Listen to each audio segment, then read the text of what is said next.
Hello everyone, and thank you for joining me for another episode of true, scary stories to help you fall asleep. As always, the only ad spot in this video will be right after the intro. That way, your sleep does not get interrupted. Also, please make sure that you like, comment, and subscribe. It really helps me out a ton. Today, we're going to be focusing on stories where people have gone missing, either A, to never be found, or B, when they are found, they don't remember what happened while they were lost. This is Missing 411. Without further ado, lay back, relax, and enjoy these true stories of Missing 411.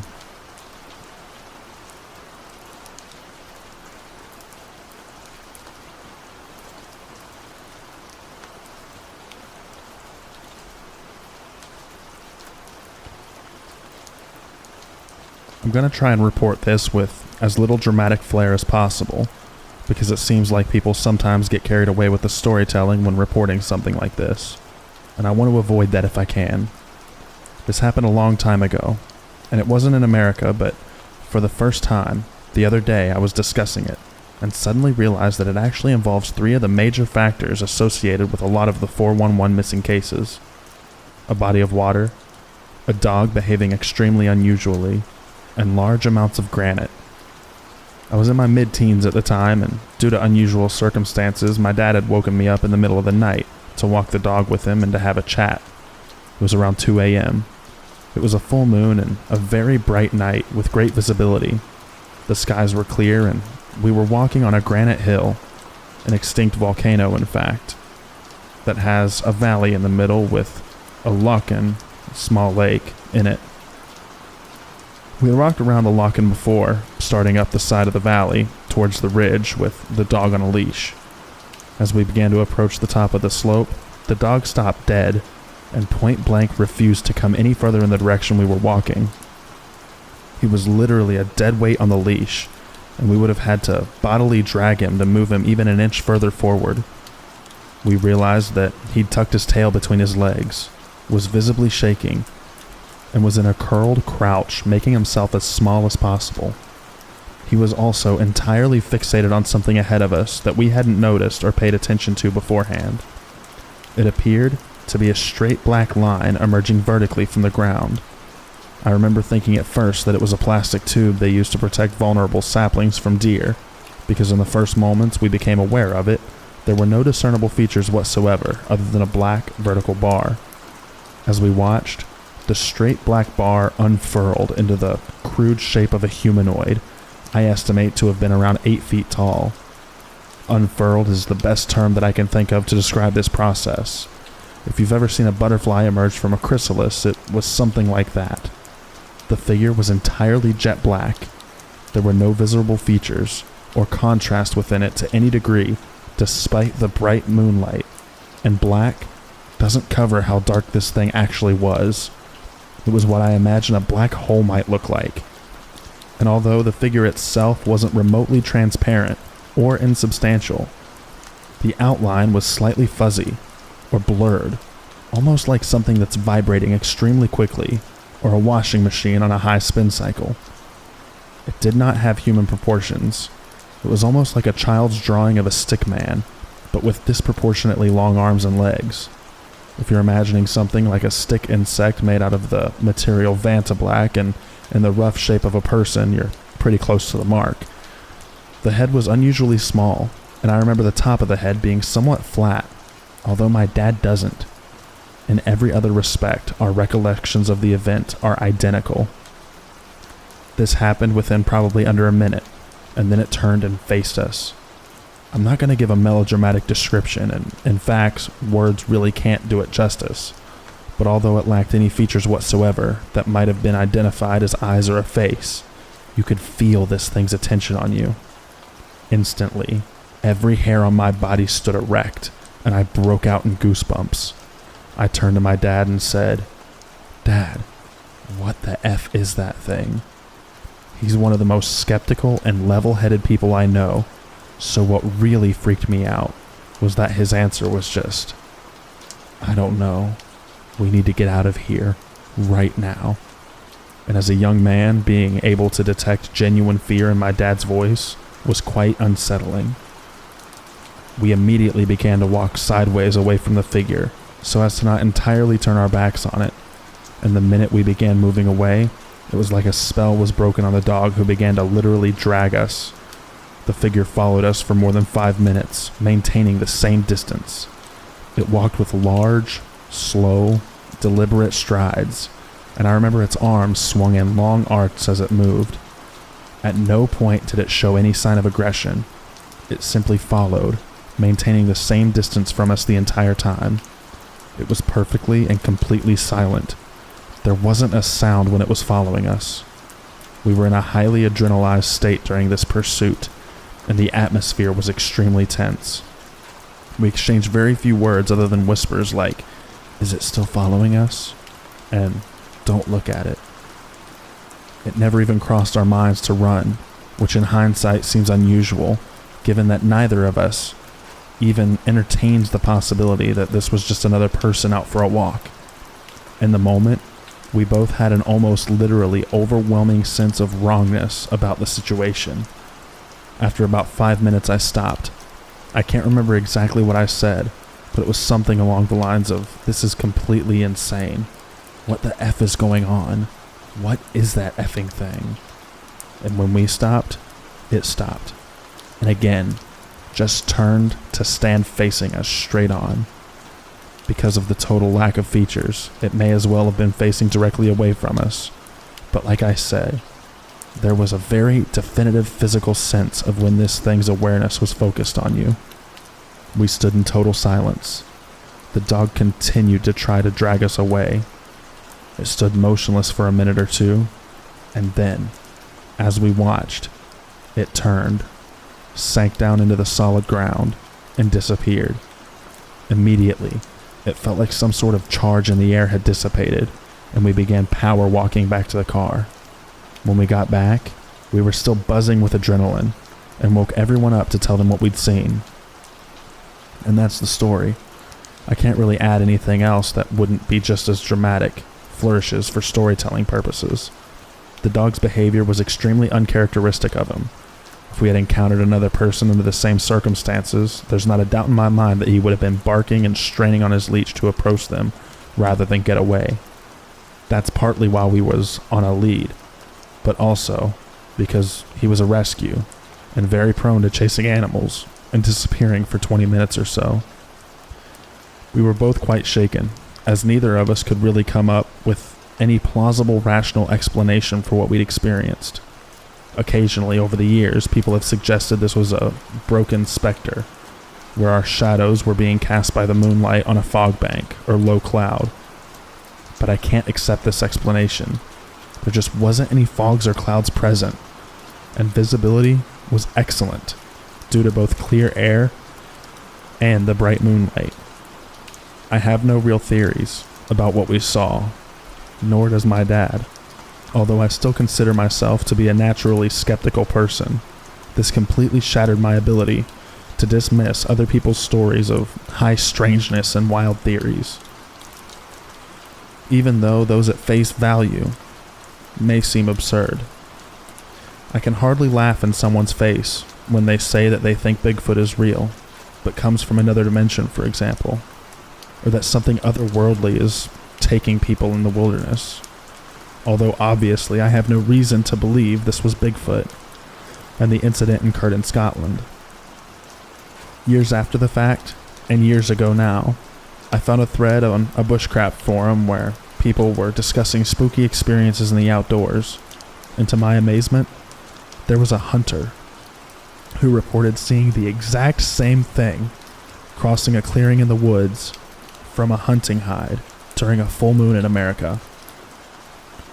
I don't have a link because this was a long time ago, but they reported identical details.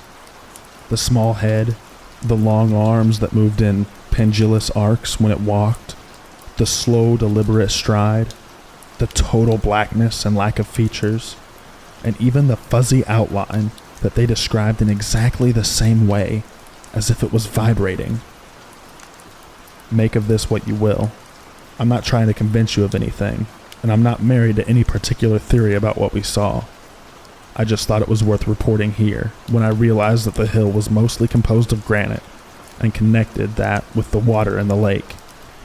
I want to briefly touch on two of the more obvious explanations for what we experienced and why I struggle to accept them.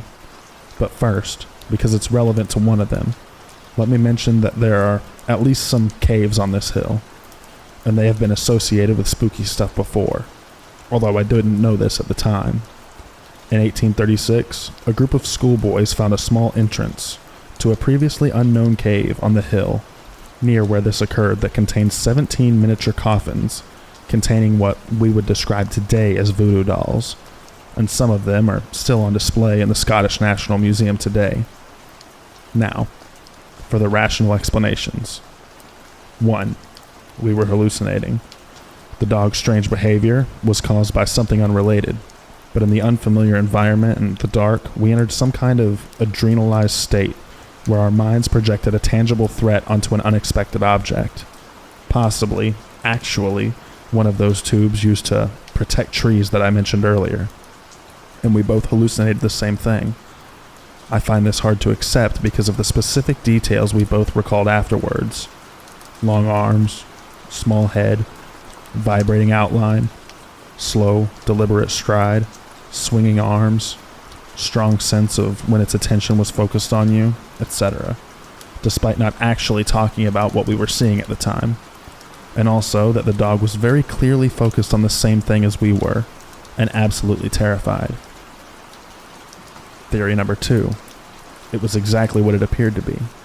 A very unusually tall, black-skinned individual, emaciated to the verge of death, that was vibrating. In this scenario, they would have emerged from a hole in the ground and were shivering from the cold. They then followed us in silence before descending back underground via another hole. I can almost accept this, and that due to adrenaline, our brains interpreted it as being more dramatically strange than it actually was.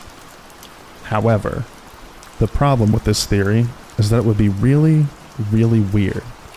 But it does bring us back to the tangible world of things that actually exist, because although Scotland is something like 98% white, there are still thousands of Scottish people with black skin, and it's possible that some of them are very tall and thin.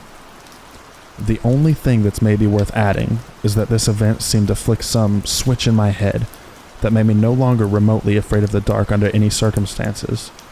You'd think it would have gone the other way, and I'm not LARPing as a vampire or some possessed creature of the night, but I worked in a bakery at the time and walked to work along a river in the deep valley in the middle of night. Sometimes it was pitch black, to the extent that you would have to feel your way ahead with your hands.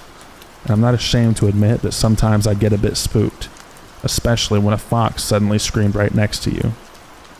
After this event, never again. I can walk through the deepest, darkest forest, abandoned building, or mine in complete darkness without feeling the slightest trepidation since this incident. And I don't really know why, but it's to the extent that people have commented on it. I don't know how you can do that. Now, not being afraid of the dark is hardly a superpower, but for me, it has always been a markedly less intimidating experience after this encounter, and I really can't rationalize why, because it seems like it would make so much more sense for it to have instilled a fear of the dark rather than removed it. And that's all I have to say.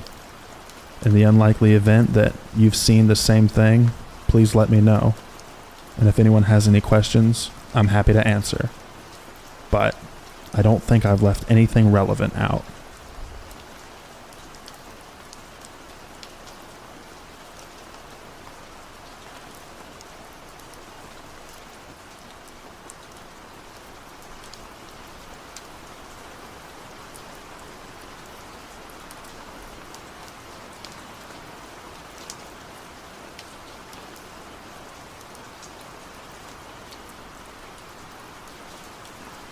This happened in late September in Route Medicine Bowl National Forest in Colorado. I like campgrounds in the off-season when it isn't crowded. My girlfriend and I went to our favorite federal campground, located about 10 air miles from the previous incident. But you'd need to cross a mountain in the park range, so distance means greater. Campground is only open a few months a year as it's located 10,000 feet. Average snowfall at this location is 350 inches, so it's usually snowed in. It's crowded during summer, but rarely anybody around midweek during off-season. There's usually a campground host parked in an RV around to help people with firewood, etc. He's an old man, and I know that he wasn't there.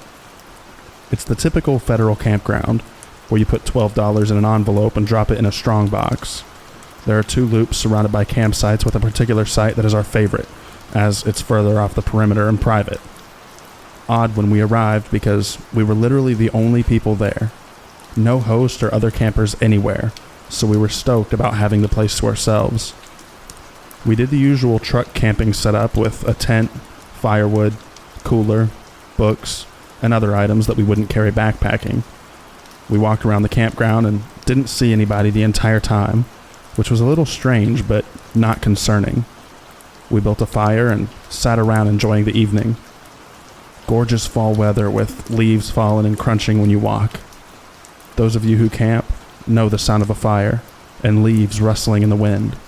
It's my favorite season in the woods, and this was an above-average night. Eventually, we retired to our tent, and I don't really know what time it was. It was our big truck camping tent, not a small backpacking tent, so we could move around some. Laying in the tent, reading, and she falls asleep before me.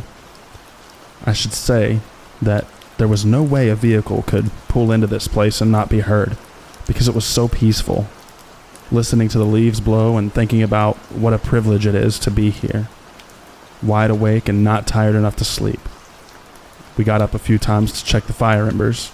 Sometimes, probably after midnight, I'm laying in my sleeping bag reading, and I hear something walking around. There are deer, elk, moose, lions, and bears moving around in the fall, so I wasn't immediately alarmed. There are no grizzlies in Colorado since the 1970s. At least, that's what most people think. Some scientists disagree and say there might be a few remaining in the San Juan Mountains. Black bears don't scare me unless they're acting aggressive. Familiar with a bull moose in the area that I've been seeing for years. I stopped reading and listened carefully. I could hear the leaves blowing, but also something walking on the leaves. It was getting closer to the tent when I realized that it was bipedal. Immediate fear was different than what I described in the previous incident where I was shaking, sweating, and fleeting. Remember, my heart racing and running for my life. This time, I froze. I couldn't take a breath. Heart beating out of my chest like I'm hiding. I'm trying not to move or make a sound as I hear it walking around the tent. Unmistakably walking on 2 legs because the dry, fallen leaves accentuate every step. Never considering waking my girlfriend. I was terrified in a calm rather than panicked way. Laying there trying not to move, unable to take a deep breath, considering what the fuck is walking around the tent. We all know how different sized people sound walking on dry leaves. 225-pound man sounds different than a little girl. This creature was walking around the tent, and it was huge. I could tell from the footsteps, and I was petrified. I didn't have a gun, but I did grab a good-sized knife and held on to it knowing that it was useless. Now this is where it gets terrifying, as if it wasn't enough already. I'm laying there, waiting for this motherfucker to leave, hoping I hear whatever it is walking away from the tent and the campsite. But no, it gets closer. I hear it walking towards the tent, and I'm breathless with fear, literally waiting for something to grab us. I'm paralyzed with fear as I remember I couldn't move. Getting out of the tent was never an option. Moon was relatively full, so when it approached, I saw a huge shadow of a creature standing up through the tent fabric. I could hear it breathing on the tent. It was standing directly above, looking at me through the tent. It was without a doubt bipedal. It stood over me for a few minutes, and then I hear it walk away from the campground, back to the utterly vast wilderness. I couldn't sleep. I listened all night until sunrise. I didn't tell my girlfriend right away, but started packing up our shit to get the fuck out of there immediately. I looked around and didn't see any footprints, but the leaves were thick on the ground, so they wouldn't be easy to see. Packing up, I noticed still nobody else in the campground. I know it wasn't a deer, an elk, a moose, a lion, or a bear. Could have been a huge man, but where the fuck did he come from? And where did he go? In my heart, I know that it wasn't a man. It didn't want to harm us. I know because I was vulnerable, laying there, and it could have easily killed us. I thought about it, and wonder if this is connected to the previous incident that I described. Was I fleeing from something like this before, but being stalked? What if it has the powers that some of you describe, like interdimensional extraterrestrial with cloaking and mimicking ability? Could this be what is taking people? There are other documented missing 411 cases in the area. One case in particular comes to mind that I'm not sure is covered in a missing 411 book. Same general area where a few years ago, an experienced hunter went missing in September from a group of several men from out of state. He was apparently experienced and familiar with the area. The man goes missing, search and rescue look everywhere for a few days, and the man is found later, dead in a place that they had already searched. There was no clear cause of death. I know one of the search and rescue people, and he said it was really fucking weird since they searched where he was found relatively close to camp. Did this man piss off whatever was watching me? What the fuck is happening? Finally, to help give context to the setting, I'm sure some of you will say it was a human, but this is a vast wilderness and one of the more remote areas of the lower 48. I encourage people to look at a map of Route Medicine Bow National Forest and the Zickrell Wilderness. This particular campground is isolated. There is an approximately 3/4 mile drive down a dirt road off the main road to the campground, so you hear vehicles approaching. There is nothing but vast, expansive wilderness in the direction from which it came and went. I'm increasingly thinking that this incident is related to the first. Seen some strange things in the woods, but wasn't at any point in fear for my life, but twice. I'm 54, and spent most of my life exploring backcountry without anything too frightening happening until about 3 years ago. It's alright if you don't believe me, or offer an opposing point of view. I'm not trying to convince anybody of anything. Lastly, this wilderness isn't like Georgia or Ohio, where you'll eventually run into civilization if you keep walking in any direction. You could walk for weeks, and many miles, without seeing anything but backcountry.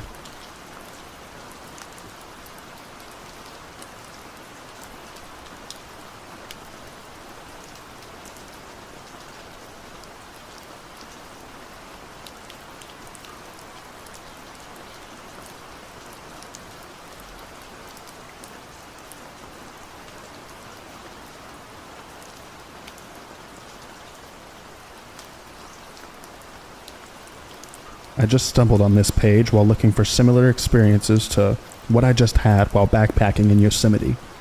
I had no idea Yosemite was such a hot spot for weird activity, and it's made me more certain that my experience wasn't just my imagination. I'd love to know if you have had anything similar happen, or if you have any possible explanations. Anyway, here's my story. My boyfriend and I were backpacking in Yosemite last week.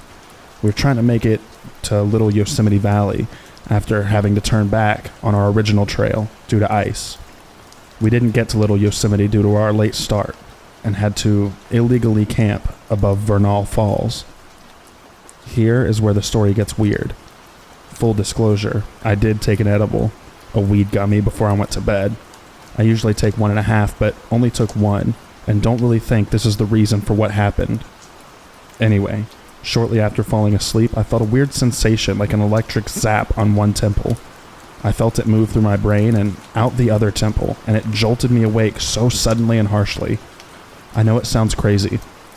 I was freaked out, but wrote it off as a really strange dream, and started to fall back asleep. As I laid down, I noticed I had a slight feeling of pressure in the back of my eyes. Shortly after I fell back asleep, I was once again abruptly awoken by an electric zap-type feeling. This time on the back of my thighs. As I was waking, my legs twitched, like you would imagine with some sort of electric surge, and I had a tingling feeling in my thighs. At this point, I was really weirded out, and stayed awake, staring at the ceiling of the tent, trying so hard to make sense of it. As I laid there, my body was slightly twitching, starting at my right ankle, then my leg, then shoulder, all on the right side. I remember having the thought that it feels like I'm a robot that's being worked on, and my mind wandered to the idea of, what if I'm actually in a pod or a lab somewhere, and the world is all a simulation? Now, that thought probably was just the weed gummy. I thought about waking my boyfriend up, but worried I would sound crazy, so I hesitantly let myself fall back asleep, just hoping that it wouldn't happen again. But I was shortly awoken by another zap in my lower abdomen that felt like it caused a sort of contraction. At this point, I was so scared and certain I wasn't dreaming or imagining it, and immediately woke my boyfriend up, terrified, saying I kept feeling like I'm being electrocuted. I told him everything, and he pet my head, told me it was okay, and as he later told me, spent some time praying. Neither of us religious, but he's a lot more spiritual than I am. At this time, I also noticed a weird feeling in my abdomen that hadn't been there before this last shock. I eventually had to pee, but was too scared to leave the tent alone, so I asked him to walk out with me. When I got out, you guys, I could barely walk. I was stumbling around and falling over as if it was totally shit-faced. But we hadn't even had a sip of alcohol that day or that night. I'm also an experienced backpacker, so I don't think it would have been overworked muscles. And a weed gummy has never had any impact on my ability to walk. I stumbled my way to a rock to lean on, and fell once or twice before managing to prop myself up to pee, then got back to the tent without much issue. Nothing weird happened after that, but the difficulty walking really made me feel like something strange had happened. I felt normal and fine the next day, apart from being thoroughly weirded out.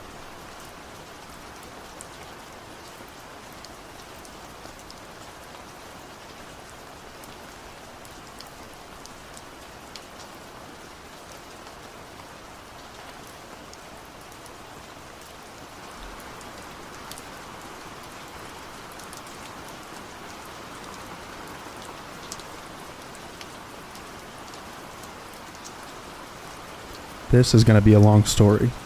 I recently found this subreddit through my mom, and after telling her my story, she pushed me to post it here, and also to email David Polides. I'm hoping to get some insight and new perspective from people with knowledge on this topic as to what exactly happened to my cousin and I.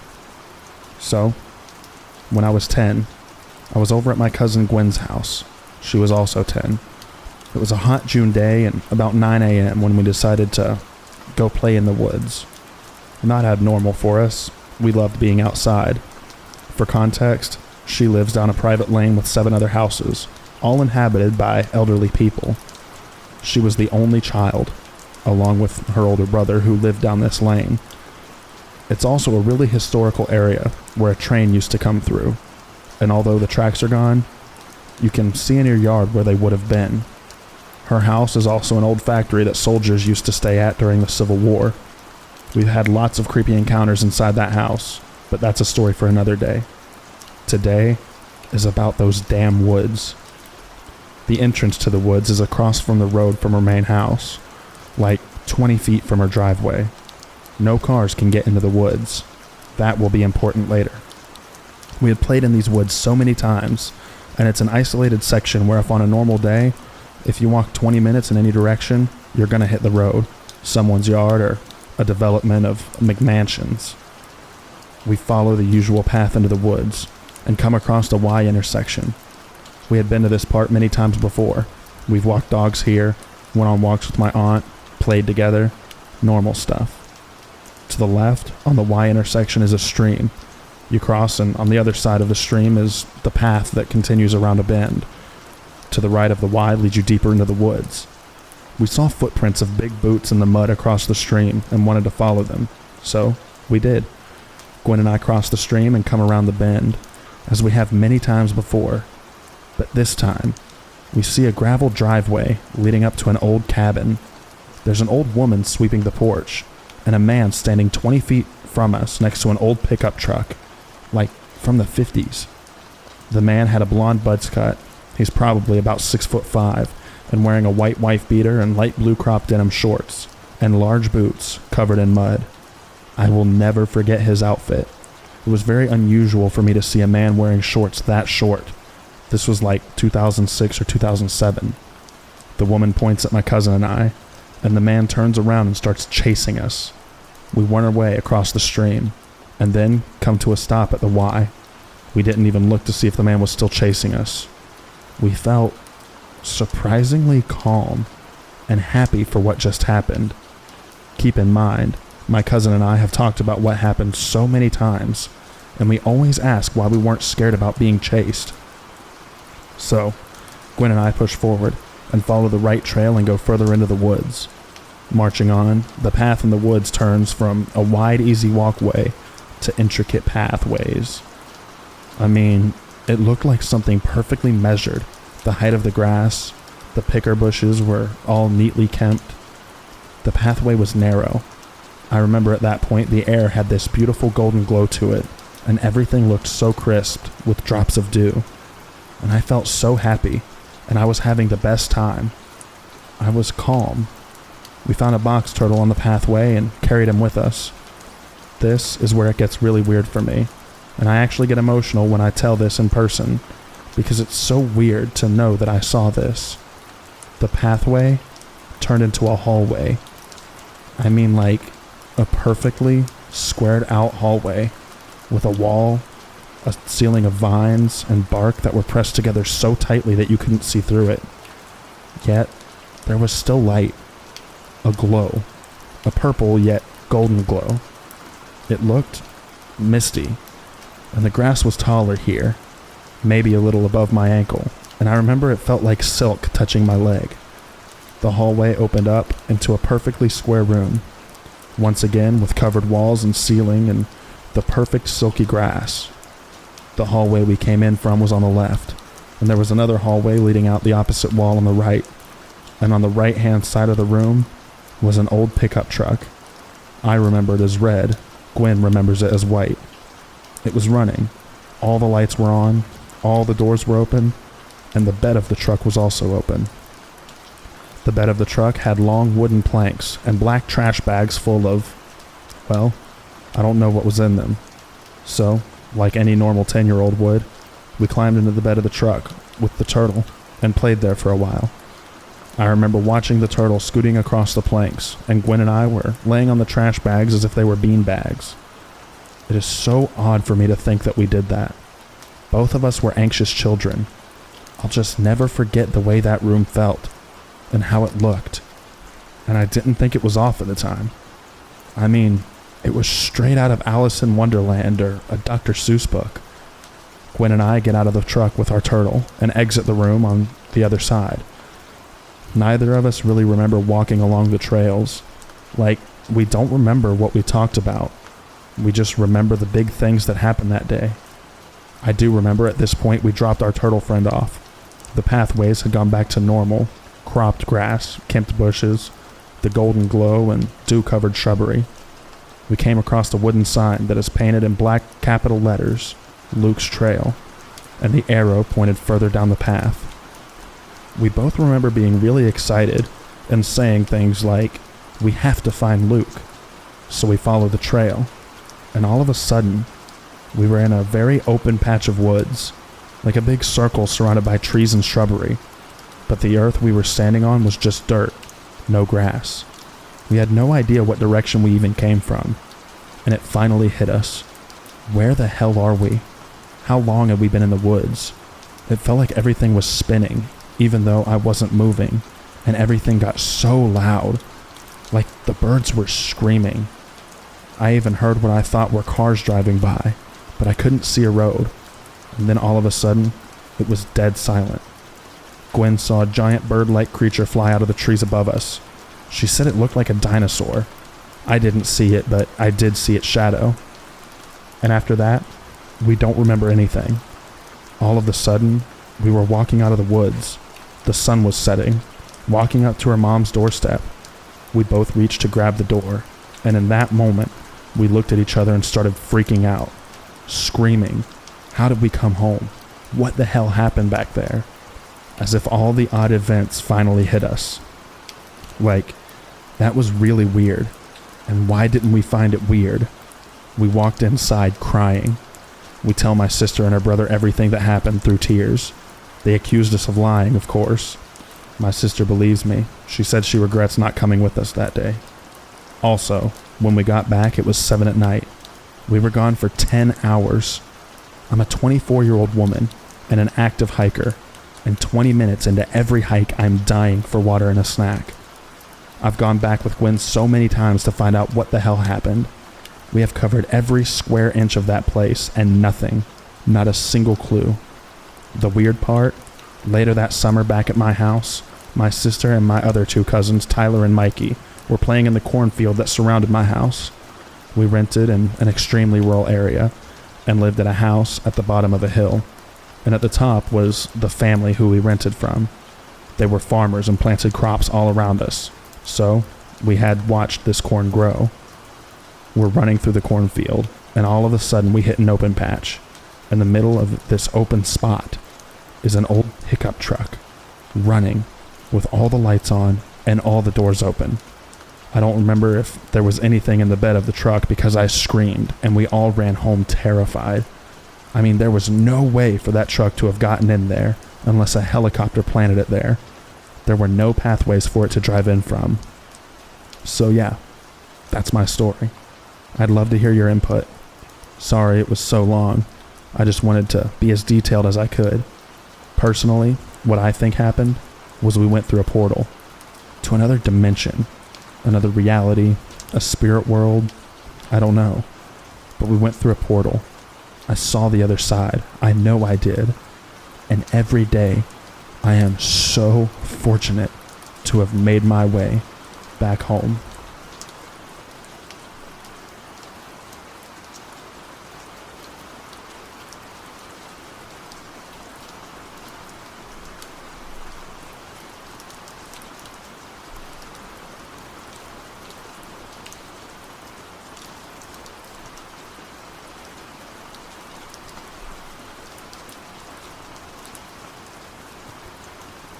Back in the early 1990s, I was a kid, around 13 years at the time of this incident, and I used to stay at my grandparents' house a lot, out in a very rural area in southeastern Arkansas.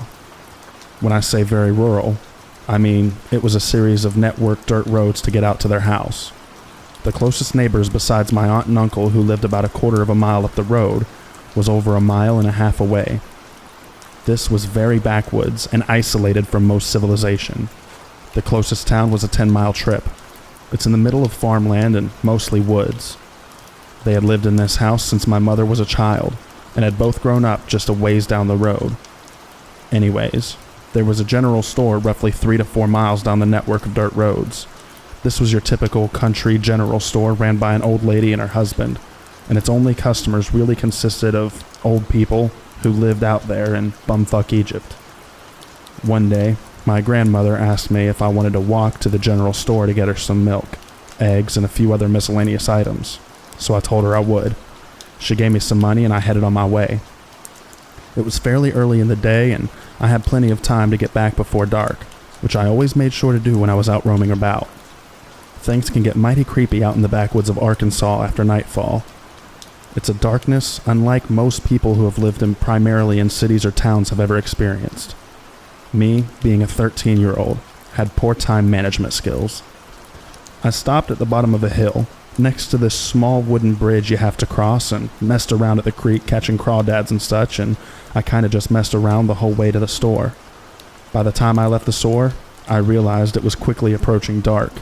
This was fall and darkness set upon the land pretty quick early in the day. I didn't want to be walking those lonely, secluded roads through the woods alone at dark, so I hurried as fast as I could, running and sprinting as much as possible. But it wasn't enough. By the time I had made it back to the bottom of the hill near the bridge, it was almost completely dark, and there was an eerie sort of glow brought about by a bright, nearly full moon that was rising. At the top of the hill, the road was perfectly straight and flat, with woods on the left side and a large field on the right. About half a mile up from the top of the hill is my grandparents' house, and you can see it from there. As I top the hill, I can see the faint glow of the lights at their house, and I feel a sense of relief because I was kind of freaking out a little bit, but knowing I was so close and could see the house offered a little bit of comfort. The field on the right was somewhat illuminated by the glow of the moon, and my eyes had adjusted to the darkness rather well at this point. As I walked up the road, I hear something from the left, behind me on the wooded side of the road. It sounded like leaves being rattled. I turned to look and see nothing at first, but then, as my eyes begin to focus, I see something in the ditch. A black, shadowy shape, slowly moving towards me. At first, I thought it was a dog, but then realized it was much too large to be a dog. And then I realized it wasn't actually walking on 4 legs. It was crawling, like a person would. I stared for a moment, out of sheer confusement trying to figure out what I was seeing, and then a jolt of fear shot through me as it dawned on me that whatever this thing was, it had been trying to sneak up on me. At that exact moment, this thing stood upright out of the ditch on 2 legs like a person. It had the shape of a human, long arms, legs, and was proportioned as such. It stood roughly 7 to 8 feet in height and was completely covered in black or maybe brown dark hair. Its face was dark in color, and I can't recall seeing much in the way of features due to it being night. It was no bear for certain, or any other kind of animal I have ever seen for that matter. I immediately dropped the bag of stuff I had been carrying and bolted as fast as my legs could take me towards my grandparents' house. I heard a heavy breathing / guttural growling kind of sound behind me, and heard this thing's footsteps running behind me on the gravel as it gave chase. I did not turn around, and was certain that it would grab me at any moment. I then heard it crash off into the woods, and let out an earth-shattering and ungodly scream unlike anything I had ever heard before or since. I'm positive this thing could have easily caught me had it wanted to, but for some reason, it let me go. By the time I reached my grandparents, my heart felt as if it would explode from the combination of the adrenaline rush I had from being scared beyond any other type of fear that I had ever felt before or since, and full-on sprinting as hard and as fast as possible for about a half straight mile.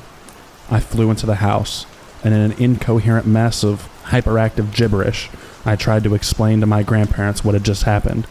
My grandmother didn't really seem to believe me, but did believe something had scared me and acted rather weird about the whole thing. She tried to convince me that it was just a dog or some other animal. The next morning, I woke up and found my grandpa sitting outside, whittling wood underneath the shade tree in the front yard, as he often liked to do. I went and sat down beside him in one of the old metal lawn chairs.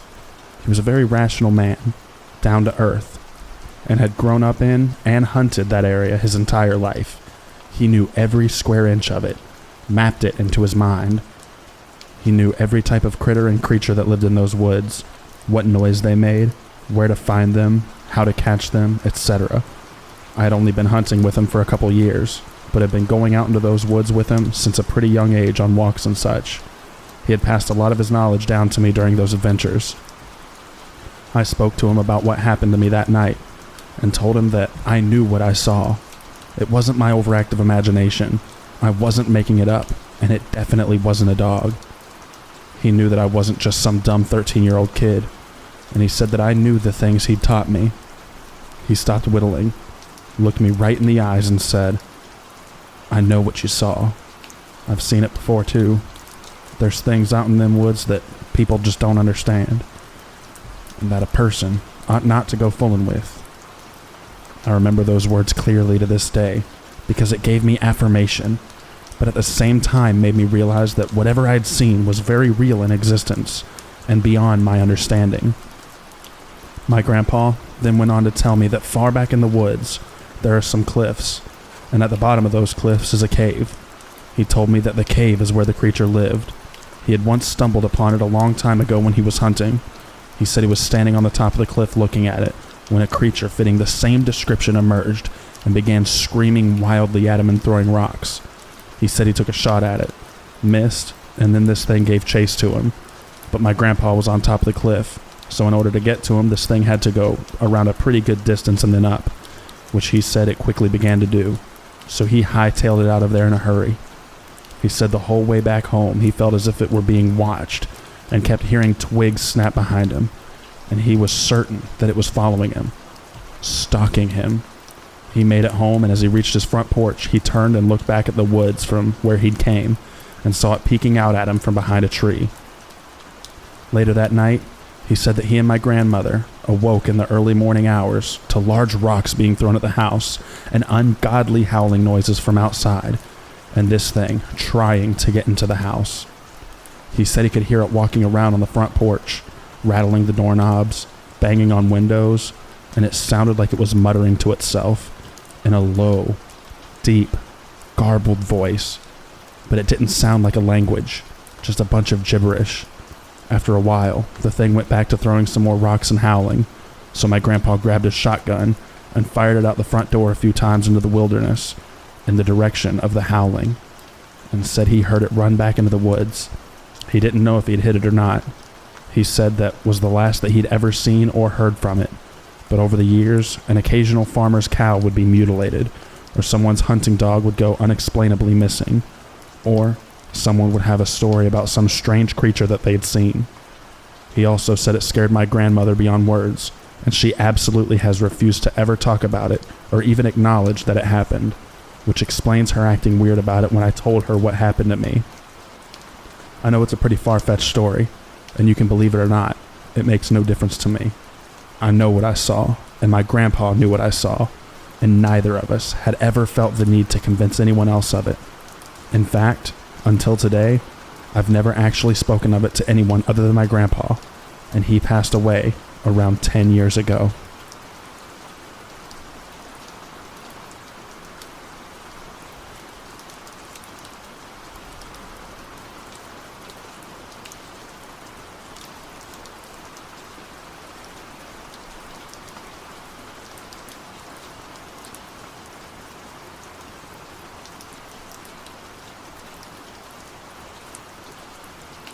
Hey everyone, I'm relatively new to this sub, but very recently, I had an experience which could be linked to the missing 411 topic. I probably wouldn't share it as it's really nothing spectacular and obviously not happening in the United States, but I've read about the German connection and somehow caught my interest and made me decide to share it with you. Maybe you can tell me if this is something that might fit into this sub or not. First of all, I have to make clear that I lived my first 20 years of life on the countryside of southwest Germany, near the French border, basically in the middle of the Black Forest. That means that I literally grew up in the woods, and I know the local forest very well.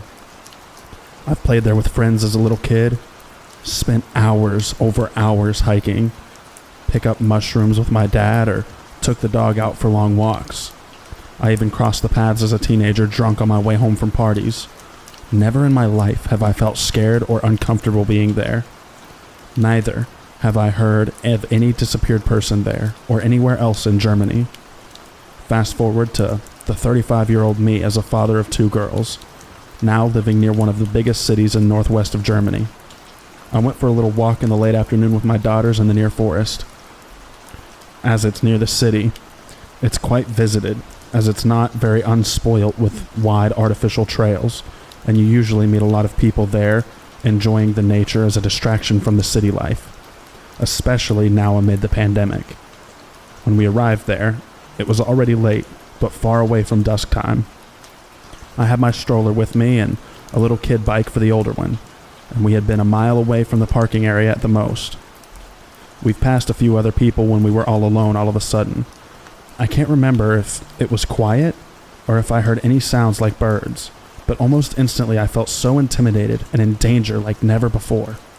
I tried to cool down and not try to panic in front of my children, but the fact that I felt exposed there alone with them made me really uncomfortable. I took my older one on my arm and tried to manage our way back to the parking lot as fast as I could. I constantly looked to the side in expectation of anything jumping out at us. It was in the time when it became really dark, but not in the time that I expected it to change. By that, I mean it became pitch black in like 2 minutes. This is almost something that I've never seen before. I can only assume that black clouds started to cover the sky rapidly, but that wouldn't explain the instant darkness. The moment we entered the parking area, I felt relief and had time to breathe. I packed the car, sat the kids in the seats, and drove home. I haven't been at that exact point yet, but I don't feel very keen to go back there again either. Before you think I had a panic attack, No, this was completely different. And I have had panic attacks before in my life. But well, as I haven't heard any voices or felt somehow attracted to going deeper in the woods, it's very unspectacular, as I mentioned from the beginning.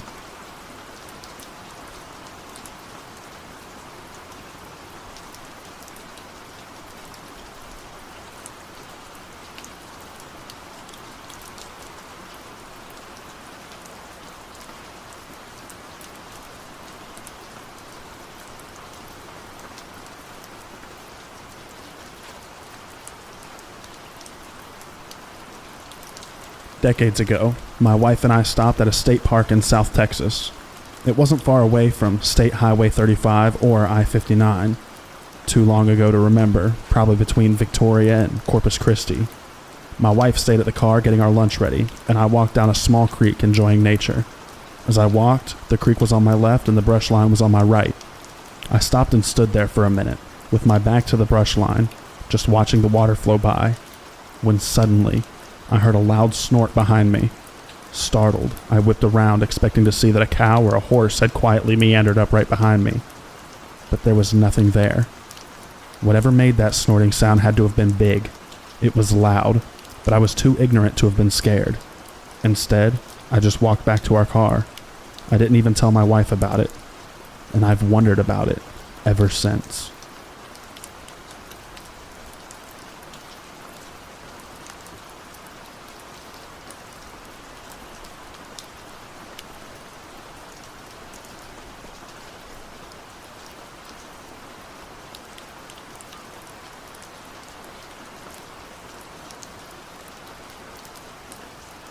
Hey everyone, long-time skeptic here, first-time poster. Not sure what to think about all this.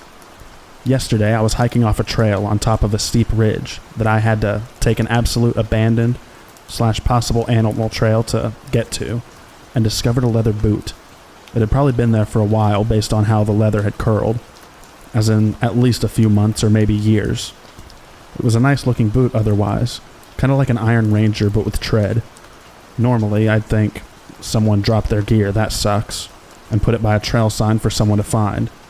But it's very difficult to get up to this ridge even with the hiking boots on. I can't imagine hiking down barefoot. The trail is super steep, loose, unmaintained, overgrown, and not on any maps. It's in a canyon very close to a major city, and you can see the city from the top. But the plant growth is very thick, and it gets snow 6 months out of the year. The boot looked like it was deliberately placed under a small tree, i.e., not like it fell there. And, well, it's a boot. It's not the kind of thing to normally fall off a pack. It gave me a strange feeling, and watching Mr. Ballin on YouTube talk about the missing 411 cases after I got home didn't help. The canyon / ridge are on the USFS land, but are maintained by a private contractor. I wouldn't even know who to contact, or if I even should contact anyone. People do go missing here. We have a lot of mountain lions and black bears. I hike with my dog, a skilled hunting dog, and she's alerted me a few times when we've been followed by something. I frequently see signs of mountain lion kills, particularly in the spring after the snow melts and the trails reopen. In 2 trees in particular, I've seen some strange stuff though.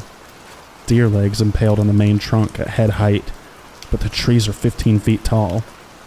On my hike yesterday, I saw USFS trail / game cams mounted to 2 of the trees, so I know that I'm not the only person with questions. What would you do in this situation?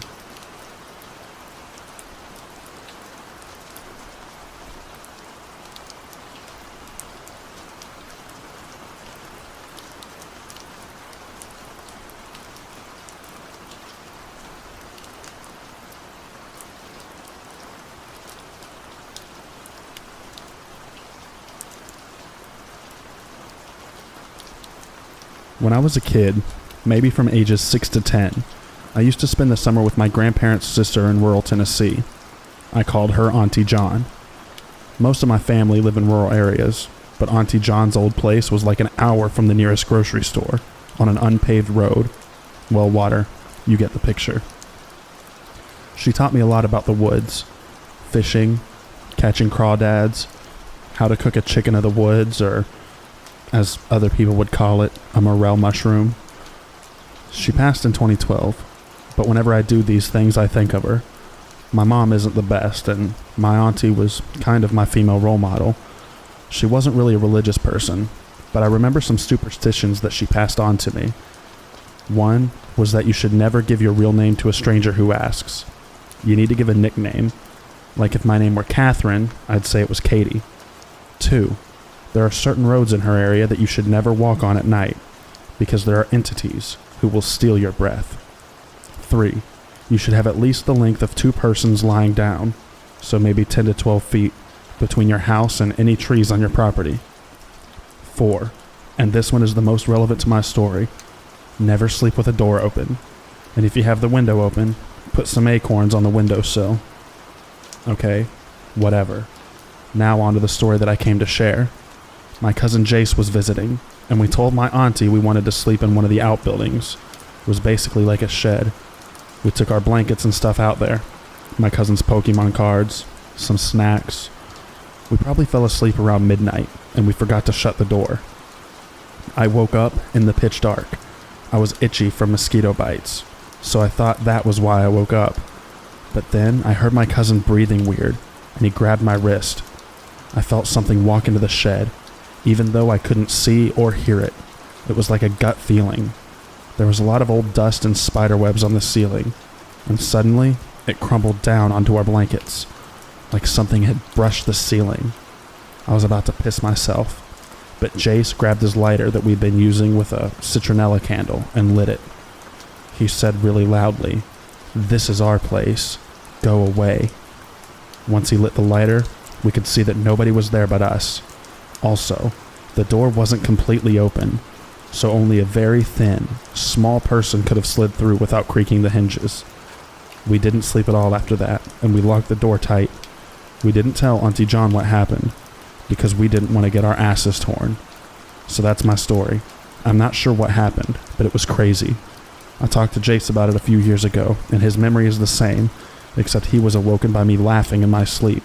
Then the weird stuff started happening. I do think something supernatural happened. An animal couldn't reach the ceiling to knock the dust down, and a person couldn't get through the door without making noise. Anyone have any thoughts?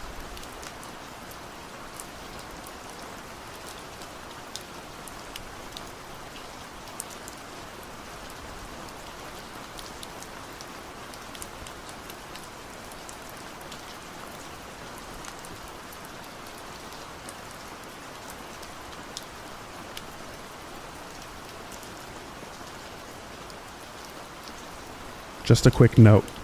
Below is the experience I had 2 days ago. I'm going back to the site right now, so if I disappear, people will have the details. I was in the woods trying to record footage for my channel on YouTube, Doug Shoe Bushcraft. I got some work done, but there were prop planes and helicopters flying overhead. I didn't want a lot of that in the audio because it can ruin the relaxing atmosphere.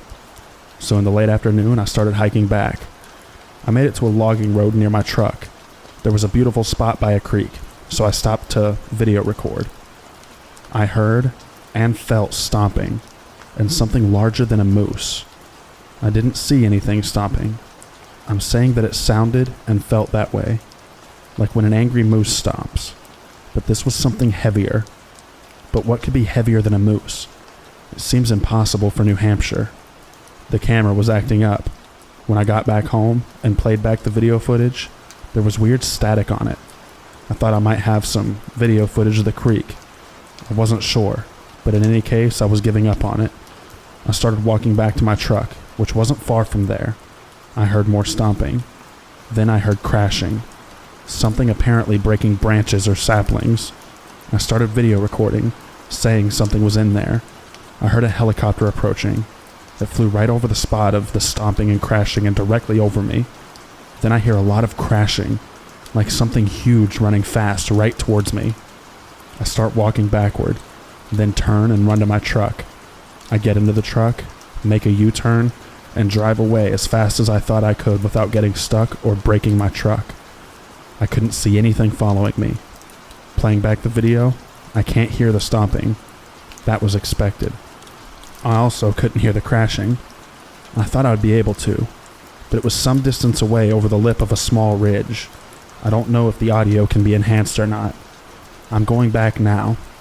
There are marshy and muddy areas there. I'm hoping for footprints. I'll see if there is any other evidence. This didn't feel natural. I don't know how to explain it. I believe there are spiritual creatures that can cause fear and other powerful emotions. I think that's what this was, but we'll see. Update. I walked in, and over the lip of the ridge, there were hundreds of saplings that had been knocked down, some old and some new rakes. I found a tree that had been knocked down over recently. I can know this because it had pinned down saplings with green leaves. Near that was a quartz crystal boulder dug out of the ground, and a smaller quartz crystal rock. There were well-defined trails stomped down. The effect of all those saplings being knocked down made for a very open woods for New Hampshire. In most wild areas, there's a lot of brush. I heard stomping in another area. I walked up on a ridge, continuing in the direction from which I had heard noise 2 days ago. This time, the noise was in the opposite direction, down in a marsh. The trip was cut short by a storm that came out of nowhere. Rain, high winds, and felt like a thunderstorm was coming in. I noted trees which looked like they had been hit by lightning. I decided it was too dangerous and headed back.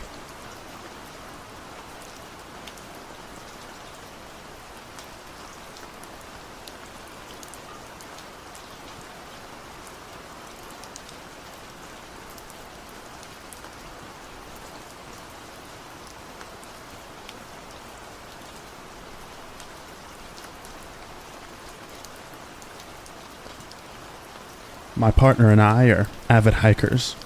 Last July, we went on a trip and decided to camp at this spot we love, just west of Shenandoah. It's quiet, off the beaten path, and offers absolutely spectacular views of both Shenandoah and portions of George Washington National Forest to the west. The first day and evening of the trip itself were nice and uneventful, though we didn't sleep super well because of the humidity. The next morning, we decided to go for a hike in a portion of Jefferson Forest we'd never been to before. It's comprised of ATV trails and about a dozen campsites, but has a trail that leads to an old fire tower we'd always wanted to check out. It was about a 45-minute drive from our campsite, mostly on back roads. When we got there, the first thing that stuck out to us was how empty the campsites were. We actually didn't camp there the night before because we'd heard that the site is usually packed, and we knew we wouldn't arrive early enough in the weekend to get a spot. There were only 2 spots taken. In one was a desecrated tent and a bunch of garbage. It looked like someone had been in there for a while, but it was deserted when we arrived. In the other, there was a young woman, I'm guessing in her late teens, setting up a small backpacking tent. There was a truck and one other smaller car in the parking area. We parked and started getting our gear together, and the woman approached us to ask if we knew where the trailhead was. I told her that we'd read that it branched off about 100 yards into one of the ATV tracks, but we weren't 100% sure which. Since I was getting such weird vibes from the place, I kind of hoped she'd stick around and go with us to find it, but she just thanked us and took off in the general direction of the trail. We set off and walked up and down a few of the ATV trails until we found the walking path. We saw 2 ATVs shoot by us at one point, but otherwise didn't encounter anyone else, including the woman from earlier. It took us about an hour to get to the top of the mountain where the fire tower was. It's an old metal structure, and you have to climb a narrow set of stairs to get to the top of it. We got up, looked around, took some pictures, and started heading down. Honestly, the view was kind of a letdown. About halfway down, very suddenly, everything stopped. The birds, the bugs, it was dead silent. And I don't know quite how to put this into words, but it felt like the ancientness of the forest was contorting and crushing us. I felt trapped and cornered in spite of the expanse around us. My partner and I looked at each other and wordlessly started to book it out of there. We started back to the car, but the feeling only followed us. As we were rounding one of the switchbacks, we heard this unearthly shriek, like a cross between a metal on metal and a choir screaming off key. And we saw something. I just got a glimpse of it before we blacked out. I don't know how to describe it other than it looked huge, despite clearly not taking up much physical space, and moved in writhes and flashes. It didn't have a collar. It just felt like evil and emptiness.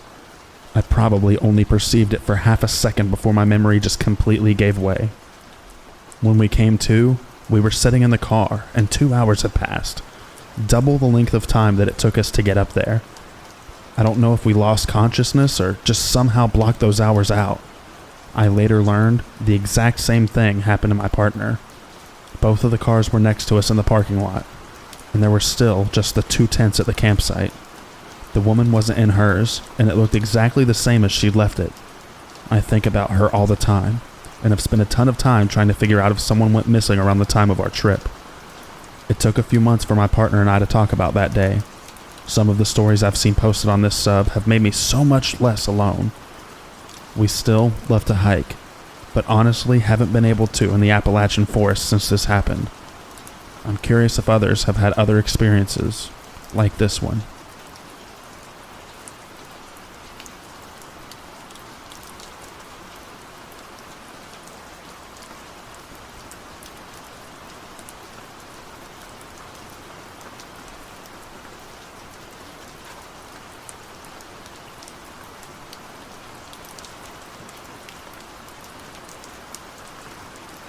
I am on a volunteer search and rescue team in Montana.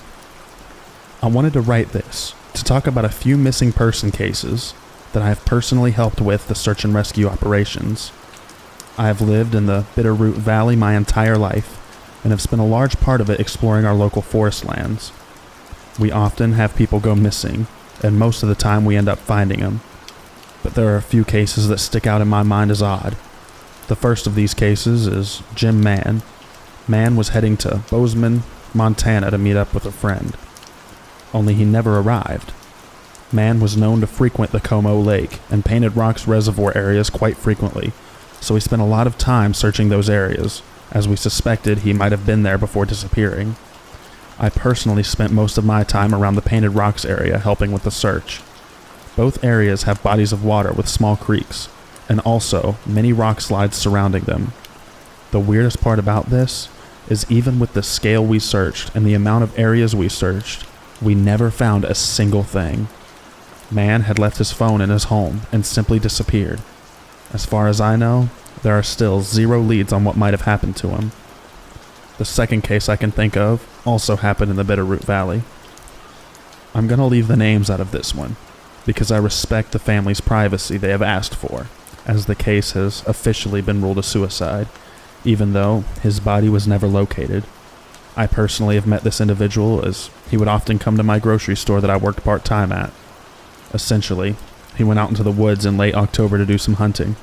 After night had passed, the family reported him missing, as they were worried because he did have some mobility issues.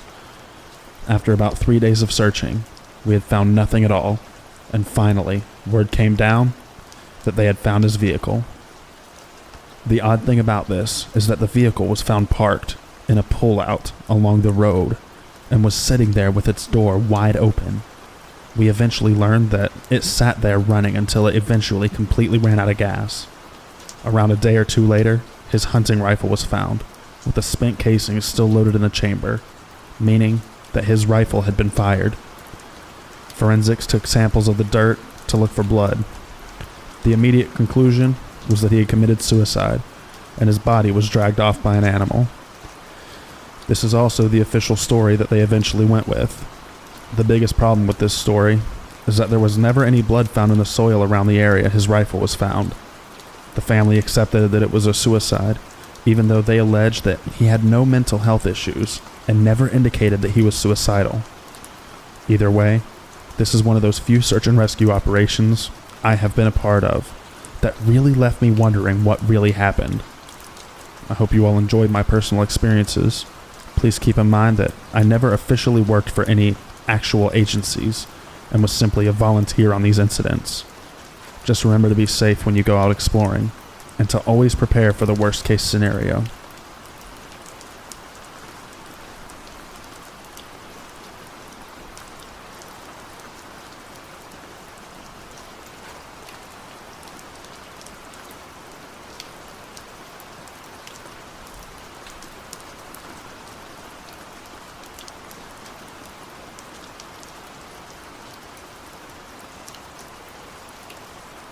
A few years ago, I was on a trail run after a good snow.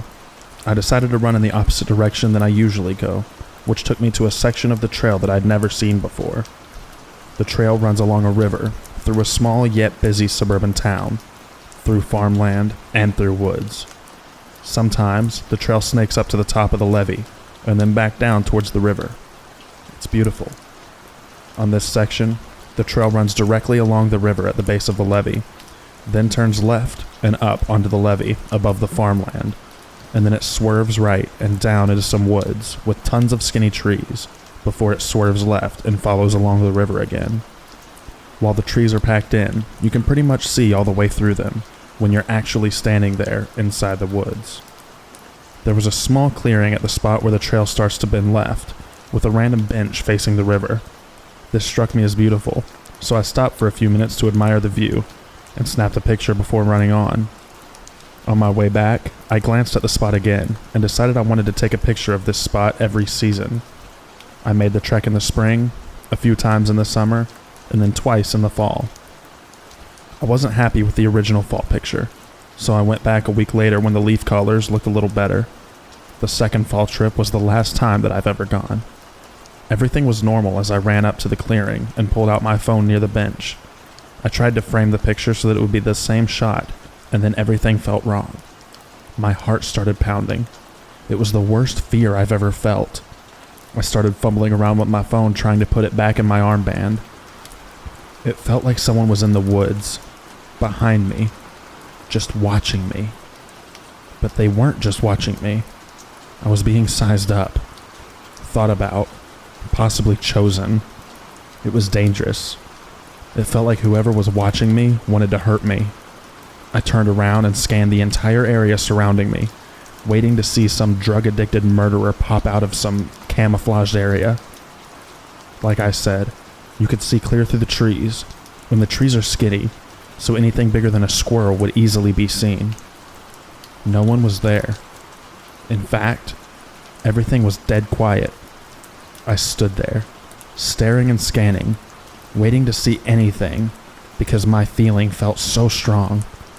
I don't know why, but I strongly felt that if I just booked it, this person or thing would be triggered, but I needed to leave right then. I tried to swallow every ounce of terror that I felt, pretend like everything was normal, and I ran at a medium pace back towards the levee. Once I was in the open on the levee, I took off. But here's the weirder part. I felt like I wasn't out of danger yet. My spine kept tingling like something was behind me, and I needed to keep pushing forward as fast as I could. I know this sounds crazy, but I didn't feel like it was a person anymore, and it could pop up at any moment and snatch me. I kept thinking it wanted to snatch me. It wasn't until I was another 2 miles away that I felt like I was out of its zone and I was safe. It took me a long time to calm down after I got in my car and went home, and I truly felt like I was in real danger.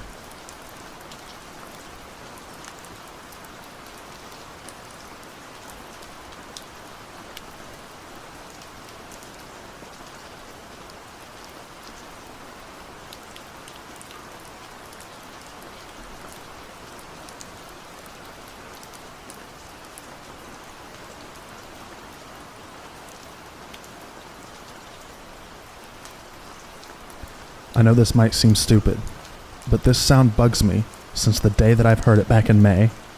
I can swear that I've never heard anything like this before. So, I went with my dog in a pretty offhand natural reserve in Italy for a walk. This one is a particular reserve since it's not like a park. It's wild and no human activity is allowed except for monitoring and hiking in specific days of the month, because that's the habitat of a very rare bird. I can't remember which one. This means that I was basically alone with my dog, but still, it was a super sunny day and the place is not dangerous at all. No slopes, no hard paths, only a very big river, and if you avoid to get super close, you'll have zero problems with it. Everything was great until lunch. While eating, out of nowhere, I started to hear very strange noises coming from multiple directions in the woods. Now, it was super weird since I've read on the infos of the reserves that Whenever they make monitoring operations or anything else, they deny access. Plus, I'm pretty sure that I was the only one person there. This place has only one entrance, and it's totally surrounded by a swamp. 0 cars except for mine, and not a soul out there that I saw. And the closest structure is around 25 kilometers away. My dog started to bark, and became so nervous that I had to calm her down for a while. Nothing ever happened like this before. My dog, a lab, heard many noises, even louder, but never got this nervous. So, the sound. I'll try to make you understand how it was. This is the best way I can describe it. Like a loud metallic bang. Like when you hit a large metallic can with a stick. Immediately followed by the sound of an engine failing to start. Kind of like an old tractor, to give you an idea. It occurred 3 to 4 times per minute, and lasted 7 or 8 seconds at a time. This noise made me and my dog very uneasy. I don't know why. I'm used to hiking in the woods, even at night. And I've heard, in my life, much scarier sounds, like thunder striking the ground very close to my house. But this one was somehow dreadful.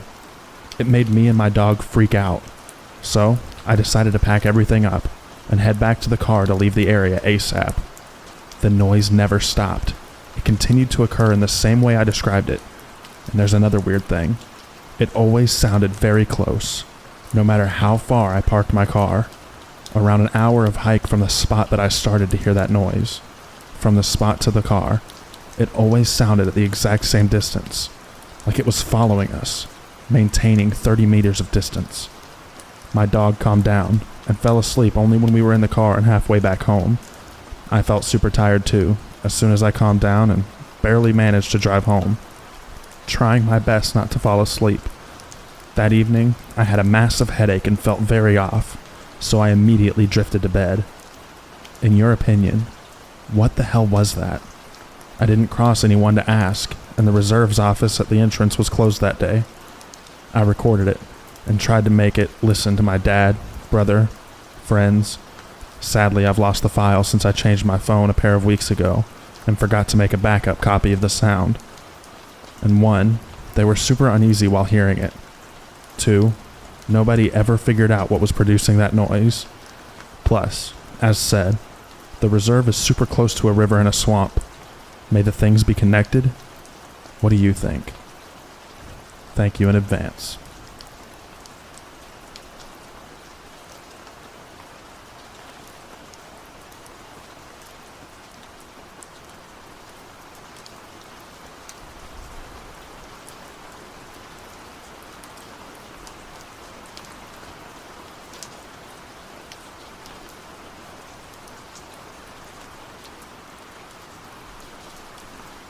The year was 2015, and I had gone camping with 3 friends. This was like the 3rd time of us ever camping together, and we were at a pay-to-stay campground. We even were staying in a tiny cabin by a big lake, so it wasn't out in the wild. Now back then, I used to get panic attacks sometimes for no reason, and for some reason, despite my immense love for nature, ever since my first camping trip, I would often get a panic attack when camping. I don't know why. Well, that night, I had one, and it was pretty severe to the point where I'd feel like I couldn't breathe if I stayed in the cabin, but I would get scared if I stayed outside. So, I had a lot of back and forth, and my poor friends put up with me. At one point, I had stepped outside with one of them, my significant other at the time, and I was trying to calm down, and also wondering where I could pee. My significant other had a flashlight, and was leading me to a spot in the dirt at the edge of the trees between our 2 parked cars. He reasoned it was a good distance from the cabin, and yet not in the middle of the woods where some critter would catch me with my pants down. So I agreed. That's when I saw it. I can still remember. I stepped past the first car and looked between the cars toward the edge of the woods, between the candles in the cabin and the flashlight, nearly but not directly upon the spot where I saw this. I saw something. A creature. It was so strange because it was silent. The creature had the general body shape of a dog, but its colors and features were more like a hyena, kind of gray and dark splotches. It stood perfectly still, peeking out behind the front of the car, so I only saw its torso and head and front legs. The thing I'll never forget was its face. It looked like it was frozen in time with its jaw wide open and revealing sharp, bright teeth. Its eyes were looking right at me, but its nose wasn't wrinkled like a snarl, and there was no growling, no sound. It was the oddest thing, and it sent an instant, deep ball of dread down into my core. After I froze for a long moment, I grabbed my significant other's arm and urgently whispered for him to go back to the cabin and pulled him back. Also, the eyes were glowing, probably reflecting the light. We got in the cabin. The other two friends were asleep, and my significant other didn't see it at all, I don't think. I couldn't sleep at all that night. With my panic attack, and now that sight, I eventually went to sleep in the car. Somehow that felt safer. I'll try to draw what I saw soon. It wasn't particularly large, but it was so silent and so still, almost like it wasn't breathing. But it was real, and it was there. And somehow, I knew there was something horribly wrong about it.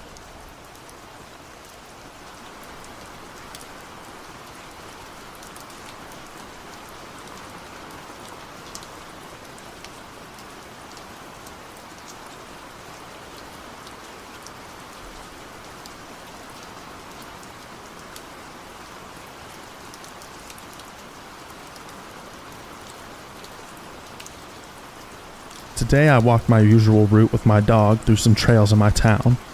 The trails are public, but cut through private property in some areas. This property is owned by an old landlord of mine, and they allow people to explore the area off-trail. That being said, I don't usually go off-trail, but today I was looking for downed pine branches after Saturday's high winds. I cut through some different scrub woods type areas, and all was normal. At one point, the trail forks. I looked to the left side and went off to the right to check down for pine trees, while more or less making a straight line to the trail that went right at the fork. I had let my dog off leash while we cut down through this area. He stays within eyesight and wears a bell on his harness. Halfway through, I could no longer hear him, and the trees all of a sudden became thick enough that I could no longer see him either, even though I was sure he was just off to my right. When I turned and faced where I thought he was, it was as if the trees separated and a path parted. It wasn't like a deer or beaver trail where brush was pushed aside. There was no undergrowth, just a seemingly straight path a few feet wide, extending as far as I could see. I got this tunnel vision sensation as I looked down the path. It was as if something wanted me to follow it. I quickly looked away and hurried forward, knowing the trail should be right in front of me. Even though I made it back to the trail within a couple minutes, it still seemed as if it took longer than it should have. I had thought I could see the clearing off the trail, no more than 15 yards or so ahead. When I got back to the trail, I felt very dizzy and disoriented, like I was in this brain fog that took a bit to shake. My dog came out of the woods a few moments after I did, seemingly unfazed. I felt better after 5 minutes of continuing down the trail and getting to a more open area.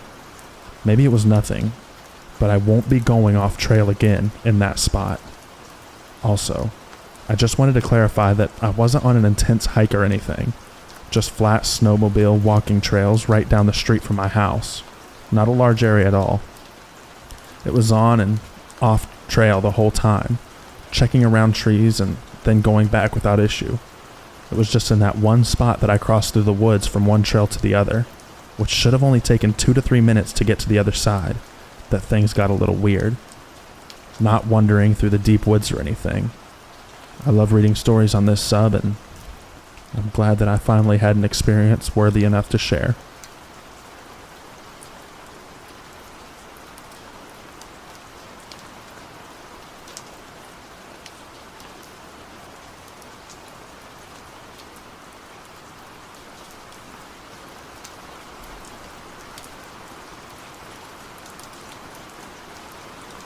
This true situation happened this winter. I do live in Europe, in a place with a lot of mountains, and here we do not have many people disappearing, because this is a considerate and very safe place. No serial killers and no big predators beside foxes and wolves. It was 3 a.m. and I was working late when I watched outside and there was an amazing sky, full moon, not cold, and I love stargazing. So without any preparation, I took my dog, put him in the car, drove up 45 minutes into the mountain route. Then I parked the car and walked another 20 plus minutes up. All this with a sweater and flip-flops and shorts. Moreover, once I arrived at the parking spot, I noticed I forgot my phone at home, but I did not turn back. I just left the car and started hiking in the middle of the night. The mood was very relaxed and Molly, my dog, was excited of this strange walk, sniffing all around mindlessly, and I was amazed by the sky, totally blown away by the constellations and the moon. It was fantastic. I was just walking, staring at the sky. Until that moment, I fell under a spell. Then something in the small group of trees in my direct line of sight spooked me. I saw a light turning on and off rapidly, almost as if someone had accidentally turned on their phone screen. In that moment, the spell broke, and I have a vivid memory of when I felt cold from the wind, something I didn't even notice. Then, the fear started crawling down my spine, and the adrenaline kicked in. I took my dog, shortened the leash, and rushed back to the car. My brain went in flight or fight mode, and I was scanning with my eyes that group of trees. While I was jumping down that mountain, I could feel something bad was there. I had no idea what, but I could just feel it. I didn't feel pain to the feet or anything else. I was just rushing my way down. I arrived back at my car, opened the driver's seat, and threw my dog into it. I didn't even wait until he was off the seat when I jumped in and locked the cars. I pressed the start button, moved my dog so I could put my seatbelt on, and I was ready to go. But the new Toyota RAV4 wouldn't start immediately. The system needed to boot. In that moment, I had a brief window of time to consider my actions and the situation. I felt secure because I was in my car, and I start to wonder if maybe I was just overreacting. And by the time I went to press the accelerator to go away, the parking signal on my left side flashed yellow, indicating that there was something getting closer, and I instinctively moved my head to the center console and didn't press the accelerator further while the parking sound started beeping, and the camera automatically turned on with 360-degree view. And there it was when I see this figure moving towards my car. In total panic, I pressed the accelerator, and thanks to the hybrid system, the electric vehicle delivered immediate power, and I was flying out of that parking spot in no time.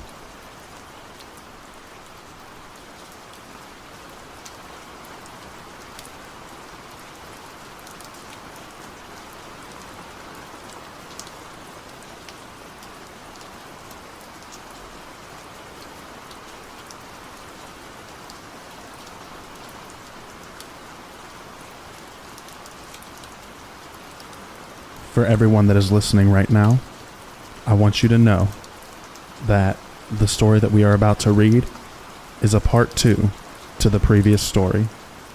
Here we go. A few months ago, I wrote about what happened to me one night. And today, I'm going to tell you what happened to me and my girlfriend in the same spot a few months after I told you that event. So, after telling my girlfriend about me writing the previous post, she was quite dismissive of the event, telling me that I might have overreacted, and she's not too sure about the whole story. A few weeks later, she came to visit me in town, and as usual, we went to walk the dog, and I took her to my favorite spot. I want to state that after that night, I've been there every other day, and in this same time, nothing has happened that's even remotely weird. We arrive at the parking spot at about 18-ish, while the sun is still shining high. The cars are passing by, and overall, it's a calm and relaxed evening. I was not even thinking about that episode, because we didn't talk about it anymore in any shape or form. We were just enjoying the sweet warm weather of an early summer evening, and felt like nothing could break that amazing sunny evening. From the parking spot, there are several trails that you can walk, but few of them are more a dirt road between the trees. Because the sun was still high and it was hot outside, we preferred the trail that goes between the trees, rather than the one that I usually walk that is exposed to the sun. At 5 minutes in, we noticed a car parked near the path. It was not on the path, but parked in a very small area free from trees. which made the car almost invisible if not in proximity of it. But that scene is not unusual. There are a lot of park rangers caring of the place, so I was not immediately surprised. I just noticed that it had a plate from out of state, and it was a minivan with tinted windows. We approached the vehicle, and a man sitting just outside the van was reading a newspaper, and very smiley waved at us. To which I did reply in a friendly way. Nothing was shaking my inner peace. Perfect day, perfect evening. It was not until about 10 minutes later that my head starts to work upon the oddities. I started to have chills, but I did not want to frighten my girlfriend, because it was a nice walk. It was evening. There was the sun, and the street is not that far from there, so I didn't say a word. After a while, my girlfriend turned to me and asked me pretty straight, "Is there another way to go back to the car?" And I replied, "Not without having to hike 2 hours in a circle." And then I asked her, why? She told me that the guy was very creepy in her opinion, and she felt that something was off, especially the tinted windows, and she kind of joked, maybe he has some dead women in there, and now he's going to kill us. I laughed it off, dismissing the hypothesis, but what I was thinking was an out-of-state vehicle wouldn't know about that spot. He would have just parked in the very empty parking lot where my car was, because you have to know that down that dirty road there is a small spot between the trees. How in the world would anyone coming from out of town, much less out of state, drive a car into a parking lot, go over it, drive on a dirt road, and then park there, just to read your newspaper outside of your minivan with tinted windows? Am I tripping, or is this not normal? But what I said to her was, that's normal. He might just be resting there while traveling. The walk back was silent. I was just trying to rationalize everything, and I honestly was expecting something to happen. Lucky for us, nothing happened. We passed him again. He waved at us. We walked by and then around the corner. My girlfriend sprinted like I never saw before. Now, I'm not sure what is going on here, but what the hell? First, the timing was almost perfect. Second, that was extremely weird, and before I wrote this, I took my time to think it through if I was PTSDing or something was off. We thought about calling the police, but it felt weird to do so. But now, I feel not in peace with my decisions. Like, I should have saved the minivan plate and just texted the police to check on him. My girlfriend actually memorized part of the plate, but she didn't tell me until we really discussed it later on. On one side, I feel like we overreacted, but on the other side, it could be that there was really someone there in that minivan, and we just passed by.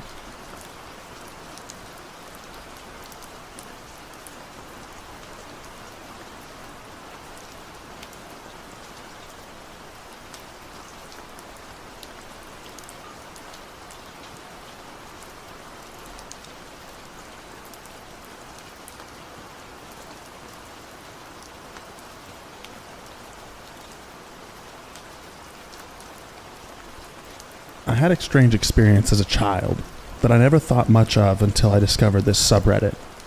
This happened in Kittany State Park in northern New Jersey. I don't believe that area is connected to any missing 411 cases, but I still felt that this story was worth mentioning. I grew up in northern New Jersey and had been to KSP countless times with my family for kayaking, biking, fishing, and hiking. Nothing else strange ever happened aside from this one experience. Some family members were visiting from out of state, and we decided to go hike through the state park trails. It was me, my mom, my sister, my aunt, and 2 of my cousins. I was around 9 or 10 at the time. I ventured off the trail a bit to search for salamanders under the rocks, and everyone else continued on the trail just ahead of me. This area wasn't densely wooded at all, and I could clearly see the trail at all times. I was bending down looking at something with my back towards the group, and suddenly, when I stood up to rejoin them, I felt like I was in a dream. It was such a weird feeling. The best I can describe it is it felt like I no longer existed in this reality, like my feet weren't touching the ground, and everything went silent around me. I had no clue what to make of this, but I didn't feel afraid at all. I made my way back to the trail, and once I did, I could see the group up ahead of me. and the feeling completely disappeared, and everything was normal again. This memory stuck with me through my whole life, and I've never been able to come up with any reasonable explanation for it.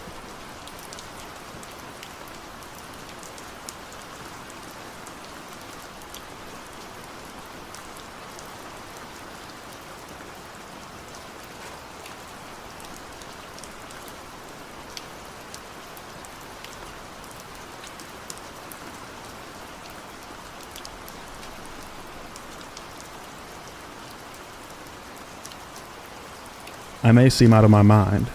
I feel like I am. The first night I heard it was the end of the summer of 2019. I was building my own art studio in the back of this old building. One night, I stepped out onto the back deck to clean up. I was staring off into the woods that ran right up next to the stairs leading up to my studio. I heard something let loose, this immense, deep howling off in the distance. It had such a blood-curdling effect on the air around me that it gave me goosebumps and raised every hair on my body. And shortly after, it went silent. I heard all the dogs in a 1 or 2 mile radius barking, yipping, and howling in the direction of that roar/howl. There's no way it was a wolf or any large cat. I've heard videos and sound bites of wildcats and mountain cats making those demonic-type sounds, and that wasn't this. This was a roar of a human-animal mix. I could hear it in its voice. The area of Ohio I'm in isn't a place where you'd see any large cat or let alone hear one. My first thought was, that's the Wendigo coming to get me. And I don't know why that popped into my head like that. And a countless other number of things that have been happening more and more. Almost like intuition or something in my head. 4 weeks prior to the weirdest shit I've ever experienced, I was approached by a man about commissioning 3 art pieces of something I wasn't familiar with at all. Wendigos. More specifically, a wartime Wendigo, where it's this huge 1,000-foot tall creature, taller than any building or skyscraper, and it's made out of all of us, body parts sticking out all over it, a face here and there. It was supposed to represent all of our greed and insatiable desire or want for more. Sadly, I didn't have the time to work on this piece, so I passed.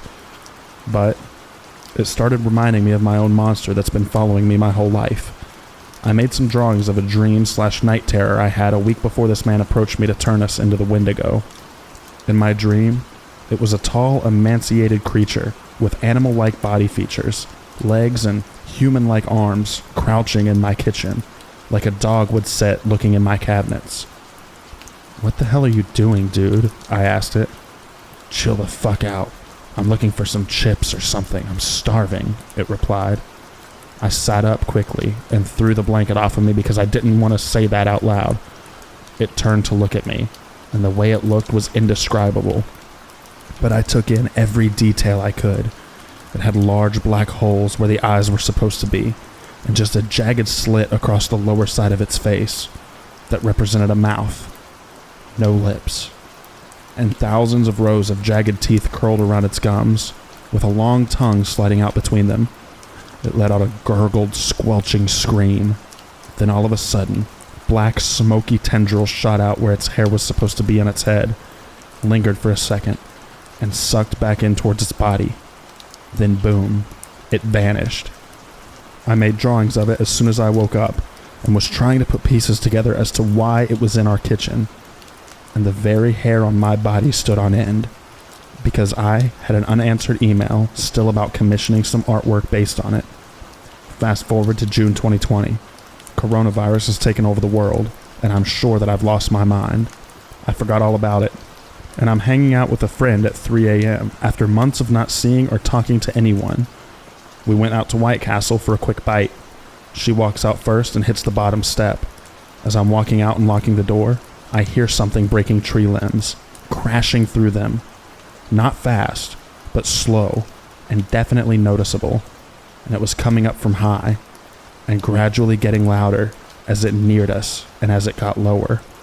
It reminded me of an orangutan, or a gorilla the way that it swung from each branch, and I could hear its hands gripping each one, and snapping smaller limbs in its way. It was coming in our direction. I tried to shake it off, telling myself I'm crazy until she turned around quick, and was looking up high in the trees. She asked me, "Do you hear that?" I turned white and had felt the air get heavier from the fear that was emancipating from this thing. As I came down the stairs, she's staring into the trees looking upwards. I glanced and I saw branches moving. I yelled at her to get out of here quick, pulling her towards the direction of the car. We turned our backs to the woods. Then we heard a loud thwack, landing just behind me, and all the hairs on my body stood straight up. I felt like it had a log or a large thick branch in its hand and smacked the ground with it. I stood, paralyzed with fear. The air was thicker and different when whatever it was landed directly behind me. I could feel the air of the force of it, and it brought tears to my eyes. It was the weirdest feeling to have ever come over me, and I feel like it's crushing every inch of my body without even touching me. And it hurt so bad. It brought tears to my eyes and made me shake uncontrollably. And the fear it made me feel was too much to bear. Hands down, one of the scariest moments I've ever encountered. I couldn't shake it, so we went to White Castle, and we're both shook down to our core. I'm in disbelief of what we just witnessed.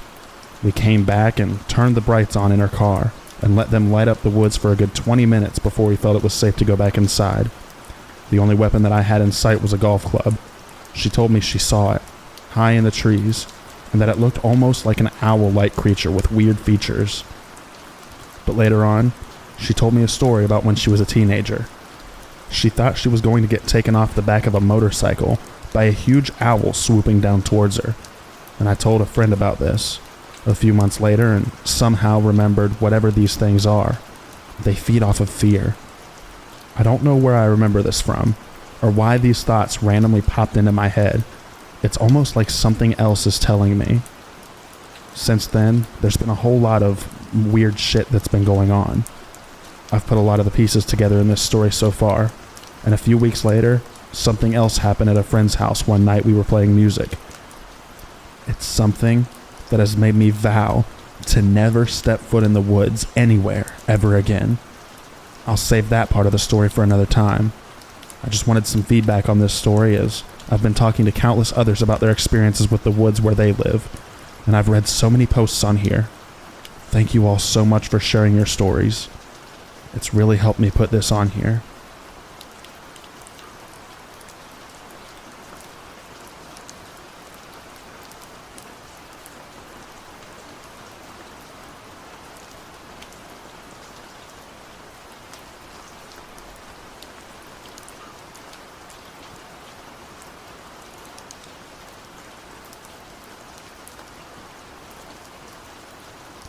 About 7 years ago, I went lightweight camping with a friend in a national forest that we were very familiar with.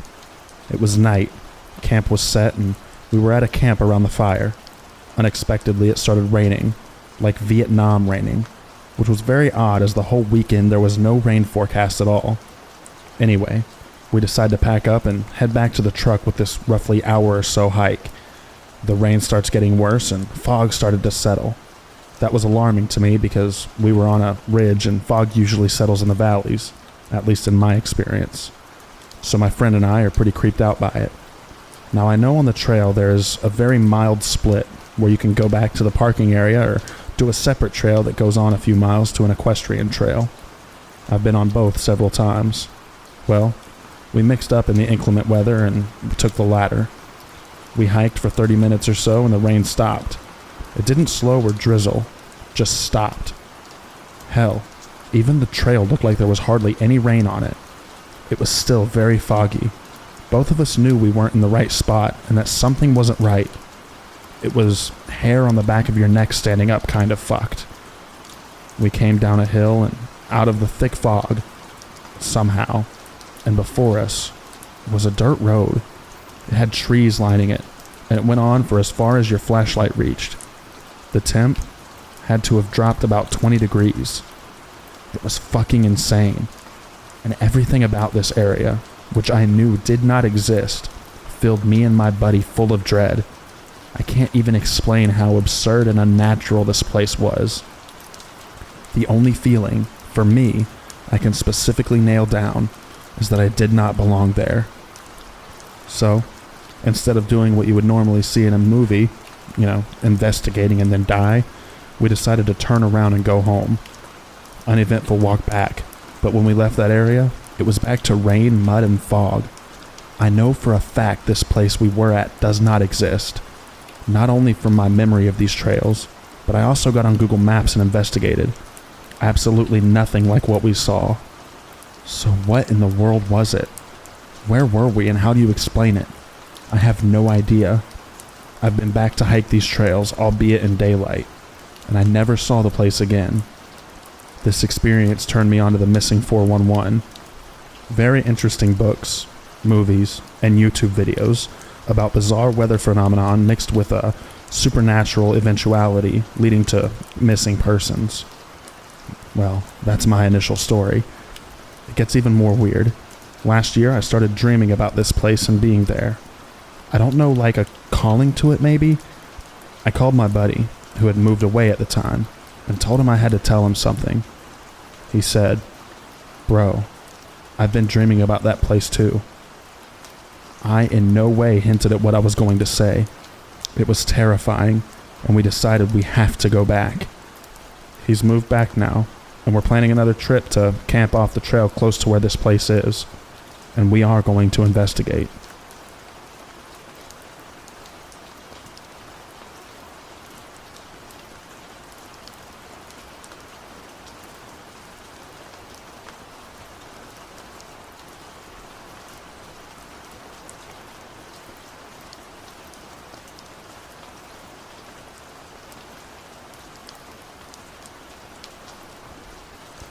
I decided to take my dogs for a walk today on one of the trails near my house. I told my husband I was heading out and wouldn't be long. Vansittart Woods Environmental Education Center was where I ended up. I got there around 11:30 a.m. Eastern Standard Time and away we went. It was an absolutely beautiful day. The trails were totally empty. The perfect walking conditions.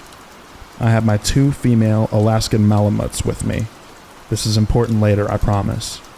We headed down the green trail since it was the shortest way, and went by some marsh/bogs, and the girls loved to watch the ducks. The walk was uneventful for the first little bit. Just the birds chirping, trying to get some birdie lovin'. The wind in the trees, the usual forest sounds, and then I heard my name.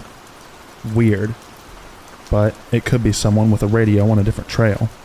Both my dogs were looking in the direction that I heard it coming from. An uneasy feeling starts setting in, but like every rational person, I chalk it up to an overactive imagination and continue on. Then, I hear my name again, a little louder and a little more insistent, if you will. Instead of looking towards where the sounds were coming from, I look at my dogs, who are both staring in the direction of my name, and I notice that my older female's hackles were slowly raising. Time to go. She's not happy. I decided to turn around and go back the way we came. We had only gone maybe 10 minutes down the trail, so it was just faster to turn around. The sign at the trailhead said it was a 45-minute loop. I hear my name again. We walk faster because now the hackles on both my dogs are up. One is 2 years old and her daughter is 8 months old. Hackles up on a puppy definitely means she's scared. Then I notice that my dogs aren't pulling me. They're Alaskan Malamutes. They're bred to pull. Anytime we walk literally anywhere on a leash, they're pulling. These 2 dogs are basically beside me, one on the left and one on the right. Kivli now has a low, constant growl, like she's warning whatever she can't see to fuck right off. On our way back, the exact same route we came, there was a log in the middle of the trail. I could see my shoe prints in the mud, and on my dog's paw prints heading the other direction, under this log. This log was not there on our way in. It was big enough and awkward enough that we had to go around it. Not far off the trail, just a few steps. I say, "Come on, Kiv. Come on, Echo. Let's go." They follow reluctantly. We hustle back onto the trail. Then, I hear Echo's name. She looks. Shortly after, I hear Kiv. We're now in a light jog back to our car. The hairs on the back of my neck are standing up and everything in my body is screaming, "Run! Run faster!" I hear my name again. This time, angry. The closer we get to the trailhead, the more desperate my name sounds. We are full on running now. When we got to the parking lot, I noticed that I can hear the wind and the birds again. I hadn't realized that I stopped hearing the bird and wind. We piled in the car as fast as I could get them in and didn't look back. Am I crazy? Did I upset something? I didn't take anything. I didn't move anything. I didn't touch anything. Anytime I take my dogs on trails, I'm super careful to respect nature and make sure my dogs do too. We even bring our own sticks for them to carry if they want one, so they don't take anything from the parks.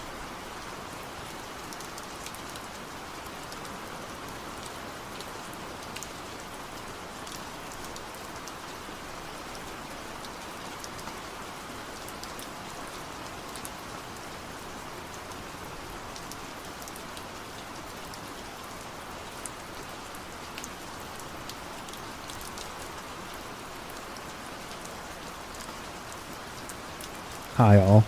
I ran into Politis' work a few months ago from a YouTube video that mentioned him and Missing 411. I've yet to read his books, but I've seen his movies and had a deep dive on his YouTube channel to learn some more.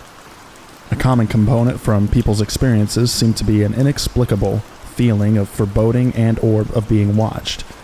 I had experienced something along those lines when I was hiking in the Alabama hills 2 years ago. I have never spoken or written about the experience before, as I'm honestly still struggling to make sense of it all. I was on my way back to California from 2 weeks of camping and sightseeing in the Wyoming, Montana, and Idaho area. I wanted to camp in the Alabama hills before driving through Yosemite and back to my home in the Bay Area. However, I spent the night before camping on Antelope Island State Park in Utah, then did some shopping in Salt Lake City before I decided to take Highway 50 through Nevada, and then a quick drive through the Great Basin National Park before crossing the border into California. By the time I got to Alabama Hills, it was dark, and I didn't want to mess around with trying to find a campsite in the dark and unfamiliar terrain, and I really wanted a shower, so I decided to get a motel room for the night in Lone Pine, California. The following morning, I was up before the sun, figuring there would be some spectacular sunrise photos to be had from Alabama Hills. After driving around and taking pictures, I thought I would go for a hike to stretch my legs and exercise the dog for a bit before the long drive to Yosemite. There's an arch formation called Mobius Arch that didn't seem like too far of a hike, so that was my intended destination. I had the dog off leash, and we were all well on our way, maybe 200 yards from my truck, when suddenly my dog stops in the middle of the trail and just freezes, staring at something up ahead. I walk up to him and stop, trying to see what he's staring at. The sun was sort of in my eyes, and I really couldn't make anything out. Suddenly, my dog got his hackles up and bares his teeth, starts growling and lets loose with a frantic volley of barking. My immediate thought was that there must be a predator. Coyotes, maybe a mountain lion, something, so I immediately reached for my pepper spray. Now, my dog is no stranger to nature. I've had him for 4 years at this point, and he's been in more national parks than almost everybody I know. We've racked up a lot of miles together, and I can read his body language very well. I've seen him scared, but I've never seen him get aggressive at anything. He's not a barker by nature. He's a terrier and has a strong prey drive, so he will go after anything that runs from him. Cats, squirrels, birds, etc. But he's also a big scaredy cat, and won't generally mess with bigger animals. The day before, we'd just walked past a herd of bison, and he didn't utter a peep. So to see him just absolutely frantically, aggressive, and scared at the same time just baffled me, and it immediately started ringing alarm bells. Now, I don't know if I was feeding off my dog's energy, but I suddenly got this very deep sense of foreboding, like something was watching and hunting me. It instantly triggered my fight or flight reflex. Mainly flight, because I still couldn't see anything. Now, I must say I'm 40 years old. I grew up in the middle of a civil war. I was a bona fide gang member in my teens. I'm a U.S. Army infantry veteran, and I've been working as a security contractor since I separated from the service. In short, I've seen some stuff, and I have some faith in my fighting abilities. This was one of the few times in my life where I was really scared for my life. Legs wobbly, sphincter contracting, can't breathe kind of scared. I transferred my pepper spray to my left and drew my pocket knife and my overhand grip on a right hand. I was kicking myself for leaving my Glock 19 behind in my truck. We were in a standoff for what felt like an eternity, but was probably no longer than a minute. My dog alternating between barking and staring, still with his hackles up, head down and teeth bared. All classic signs of aggression. I tried to coax him forward, but he wasn't budging. I was also reluctant to turn my back, just in case this was a mountain lion, and I didn't want to trigger the attack. So I started retreating, face and body still facing forward. I start stepping backwards.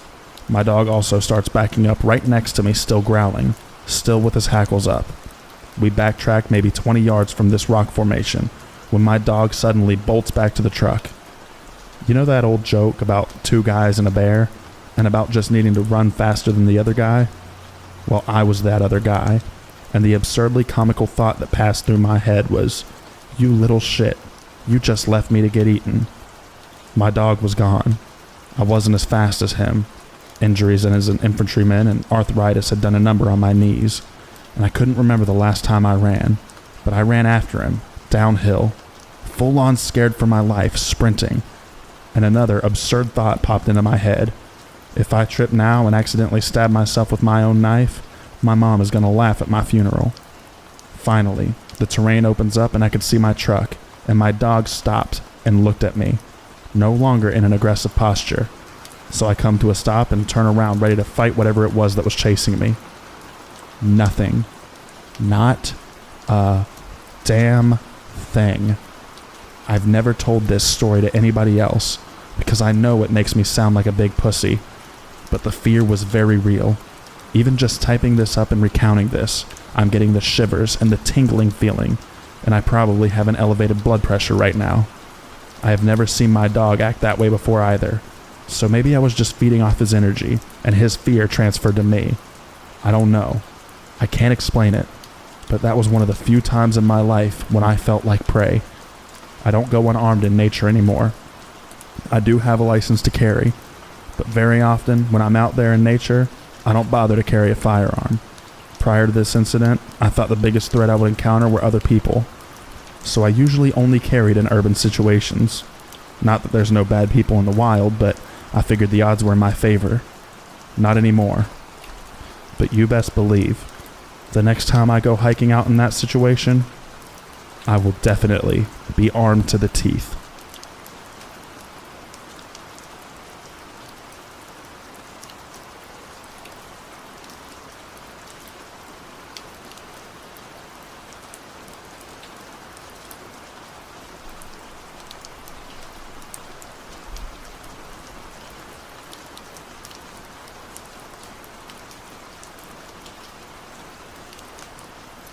I'm new to this, and I can't stop reading and researching.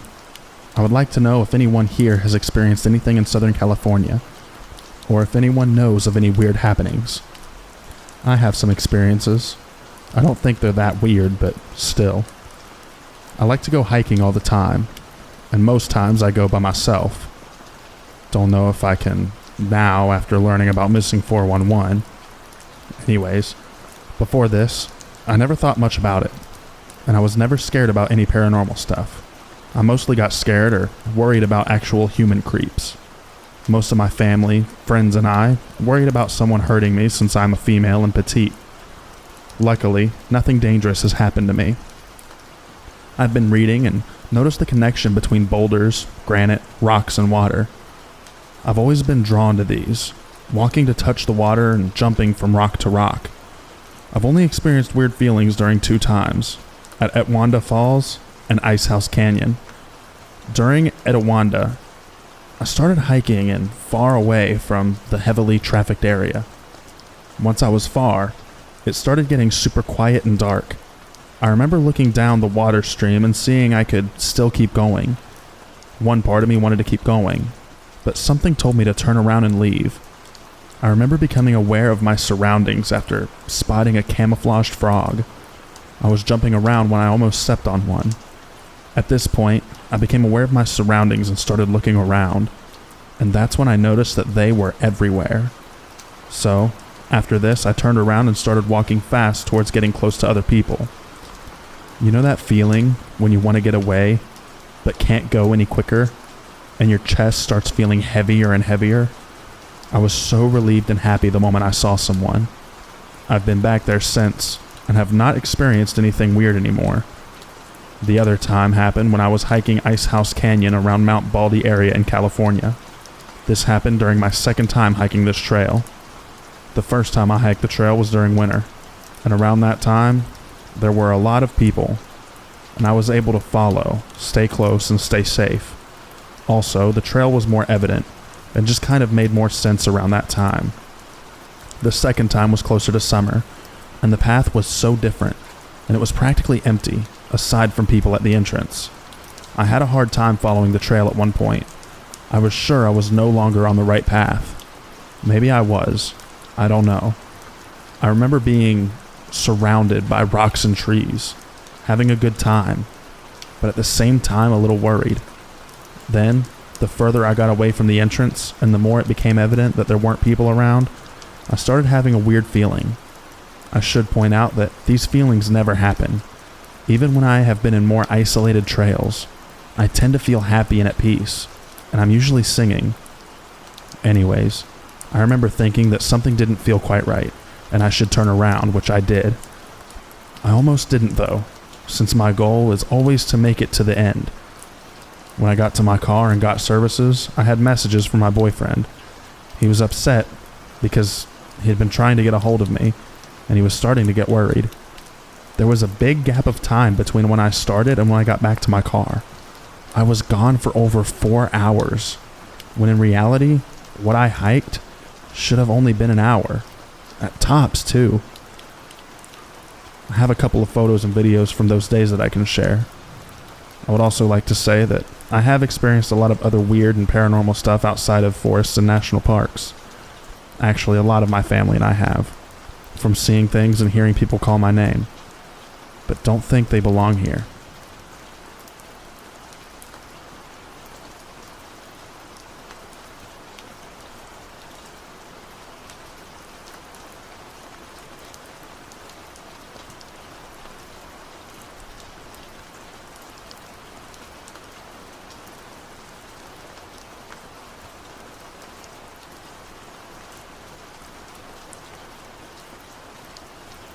I posted here about being indigenous and having strange experiences in the woods. I had 3 paranormal experiences in Michigan this summer. 2 of them were in Manistee National Forest, and 1 was on an extremely remote beach of Lake Superior. 1. I was tent camping in Manistee Forest Reserve, in a place I'd been at least 1,000 times. I woke up around 3 a.m. feeling super unnerved, and I had a very low, guttural voice making speech-like sounds. It was rain pouring outside. I did not recognize the languages English or Anishinaabe. It didn't sound like an actual language. I ignored it and went back to sleep. I should mention, this land was private and my great aunt saved it. It's filled with ancient cedar trees that should have been harvested. My family takes care of the grove and allows it to be wild. It's surrounded by vacation cabin plots of land with some very disrespectful people. 2. My boyfriend and I were camping on the beach of Lake Superior in an extremely remote region. Our first night, I woke up again around 3 a.m. and watched the sky outside my tent instantaneously be illuminated by a bright light. It went from looking like midnight to mid-morning, like the sun was switched on. It was not the sun or moon. It had more of a fuzzy quality, and again it was storming outside. There was heavy cloud cover. I was terrified. I heard a soft voice say, "You know this. Don't go outside and look at it. Whatever you do, don't look at it." So I did exactly that. Just ignored it and went back to sleep. In the morning, I told my boyfriend I had a scary dream about a light, and he kind of froze up and said he had a dream about a light as well. I asked him if he heard anything. He said he didn't. He just felt like he woke up to see the sky unnaturally bright around 3 a.m. 3. I saw another light. This one over the Manistee Forest Reserve. We were planning on Backcountry Road, and I had a horrible feeling about the location we were in.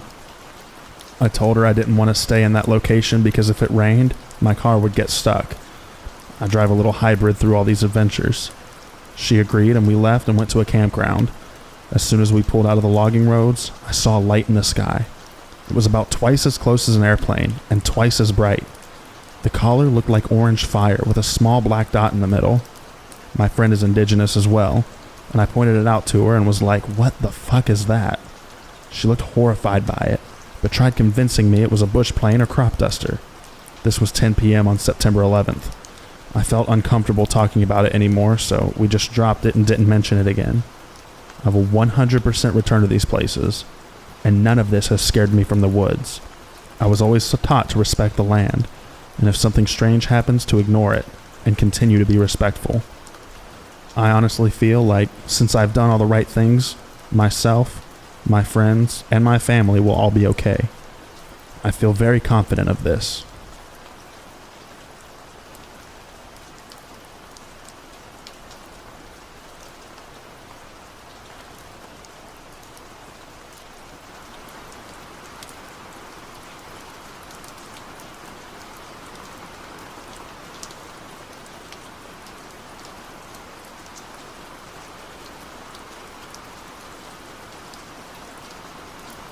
I'm not sure if this belongs here, but it thought it might be the best place for it since it's strange phenomena in the woods.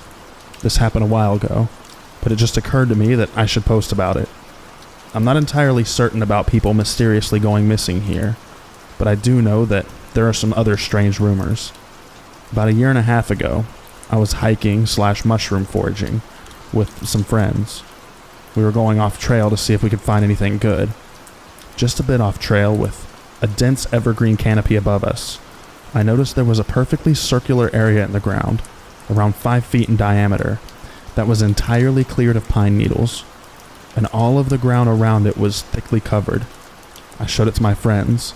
They thought it was strange too, but we didn't think too hard on it and moved on. I was, however, left with a very strange, eerie sensation. A while later, a bit deeper into the woods, we ended up climbing this very steep hill because we can see some cool mushrooms at the top. There's another trail up there. We take the trail and come across a circle burned on the ground with similar logs surrounding it. It wasn't just lightly burned. It was black, charred, probably about 12 feet in diameter. The ground was not hot from the fire, but no debris from the tree had fallen onto the ground which had burned, which was the strangest part of all of this to me. Not a fallen leaf or twig was in either of the circles. They were perfectly cleared and seemingly perfectly circular. Any thoughts or ideas on what might have caused these or put them there? Or does that sound similar to anything else that you've ever encountered?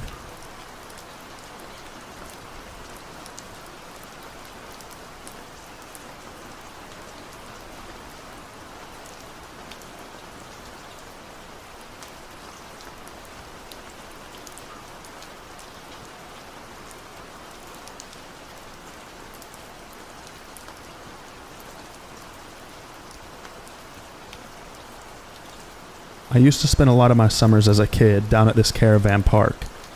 It was in the New Forest near Bournemouth, UK. The forest itself was not like many forests in the UK.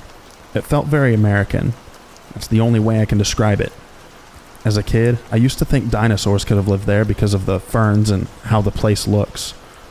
But it felt very artificial, as if it shouldn't be in this part of the world.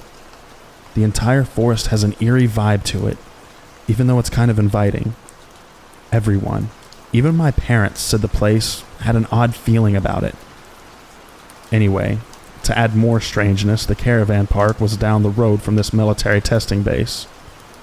I had always been interested in it as it had big signs saying, "Keep out."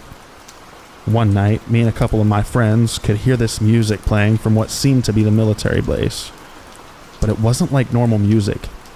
It seemed to just be bass and drums, very low and rhythmic. So we all decided we were going to check it out. So we went up to that gate and stood there. I don't know why. They wouldn't just let us in. So I leaned up against the chain link fence and whistled a tune. I don't know why I did that either. I just thought it would be an appropriate act of defiance. but we could still hear the music, drifting across the long tarmac road stretching out to us. We got bored and endeavored to find another way to the music, so we moved further down the road to this gate. We figured we would go past the base and maybe find where this music was coming from. So we all hopped the gate and walked towards the sounds. As we walked, we passed a house on our left, then came to a bank of trees. Then a couple of the group feel scared, but we press on. The music is still guiding us forward. We came to a very short fence with a thin strand of barbed wire running across the top, and sitting behind was the military testing road. Just there, behind a fence any of us could just jump across. So now, we were all goading each other into jumping across the fence. See what would happen. But none of us would. But I felt like someone was going to. I just felt that we had come all this way, that at some point, we would just head on forward onto the track. Then, we heard whistling coming towards us. A man's whistle. But the strangest thing was, it was the same tune that I had been whistling at the gate. Then, it stopped. But as it sounded very human, it wasn't immediately scary, so we stayed put. Then it picked up again, but moving closer, and as it started again, everyone felt an intense fear, like it gripped us. All I could think about was moving away, going home, not being here. It's the foggiest part of the memory, because after that we just headed home and didn't talk about it much. But ever since, when I pass that gate, a shiver runs down my spine, as if something far scarier happened but I can't remember it. I've been scared in places before, but that place, I still feel today. Looking at it on Google Maps, a deep voice inside of my head saying, "You should never return here. You should never come back." What I think happened? I think this is a security system that uses sound to disorient the subject so they move away from the secret area. The more and more I read the posts where people don't go missing, the more I realized something. That we are hearing people who are going one direction, and then were made to turn in the opposite direction. They were turned around, or made to walk away from an area. Imagine if you wanted to keep something secret, but so secret that you can't let anyone know you're trying to keep it a secret. Could there be fences we are crossing out there that are triggering a security system, and then causing us to react with fear so we don't end up where we should be? Maybe if we persist forwards, we never come back. That's the final layer of security. This military base was a testing facility. There are a few caravan sites on that road, so plenty of kids might try to gain access. Maybe they set this up so kids can try to get in that way, and then they use their technology to make us turn around. Maybe even test out new ones. Kids scare easily, and are also much more curious than adults, and less likely to want to get in for nefarious reasons. Not sure if this has already been discussed. I just thought I'd add my story and thoughts here. I would love to hear what you think.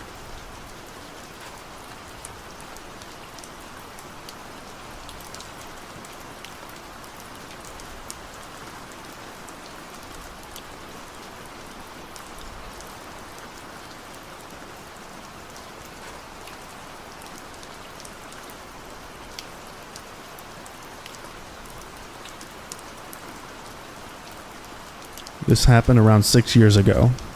We moved to a new town and our neighborhood is set in a wooded area, and there's a country park that backs up to it. About a half mile from our house there is a nature center that has several very easy trails. Many younger school groups come here to learn stuff and go on easy hikes. My son, who at the time was 3, and I walked from our house to the nature center to go for a hike. We were there for about what seemed like 30 minutes, but when we got home, we had been gone for over 2 hours. The trail we were on is like a large bowl. When you're standing up top, you can see almost the whole trail. We had gone down to the bottom of the bowl, and as we were walking, I just started to feel strange. There was no one else around that I could see, but I kept having this feeling like someone was watching or following us. The park is not too far from the main road, and you can hear cars and motorcycles going by all the time. But at that moment, things were completely silent. And also strange was there was no wildlife around. Normally, there are tons of squirrels, deer, and birds, but there was nothing. We get about 3/4 of the way around the trail, and my son says he wants to go up a set of stairs, and for me to go on the trail and he will meet me up. We've been there for over 20 times, and up top is just open fields where they have soccer fields. So I'm like, okay, go for it. Even though to myself, I'm just not feeling normal. I let him go and hustle around to meet him. Probably should have taken less than a minute for us to meet. I get up there and he is nowhere to be found. At first I'm like, oh, he just went back down the stairs playing around, no big deal. But as I start getting closer to the stairs, he is still not anywhere I can see him. So I go down the stairs again, thinking he followed my path. No, nothing. So now my heart rate is starting to climb, and I'm calling out for him. This makes no sense. The fields are wide open, and way too big for a 3-year-old to make it across without me seeing him. So I'm up top, and like I said, you can basically see the whole bowl where the trail is, but he is nowhere. I go back down and start backtracking, still calling out, and now I'm just about in full panic mode. Same thought just keeps going through my head, which was, this doesn't make any sense. There was nowhere for him to go that quick. I'm now running up and down calling out for him, and I get back to the top of the bowl and I scream out his name, and all the way across the field, at the very entrance of the trail, a lady yells out to me and says he's over here. What? How? No fucking way. It isn't a large area, but from that point to where we were, takes 10 to 15 minutes to hike, and he had only been gone for 5 minutes. Felt longer, but it wasn't. I ran to him, and he seemed fine, and when I asked how he got over there, he said he had heard me calling to him, which totally freaked him out. To this day, none of this makes sense to me. It's a small area, but I still have no idea how we got to that spot. We do go there still to this day, but to say the least, I've never let him out of my sight again.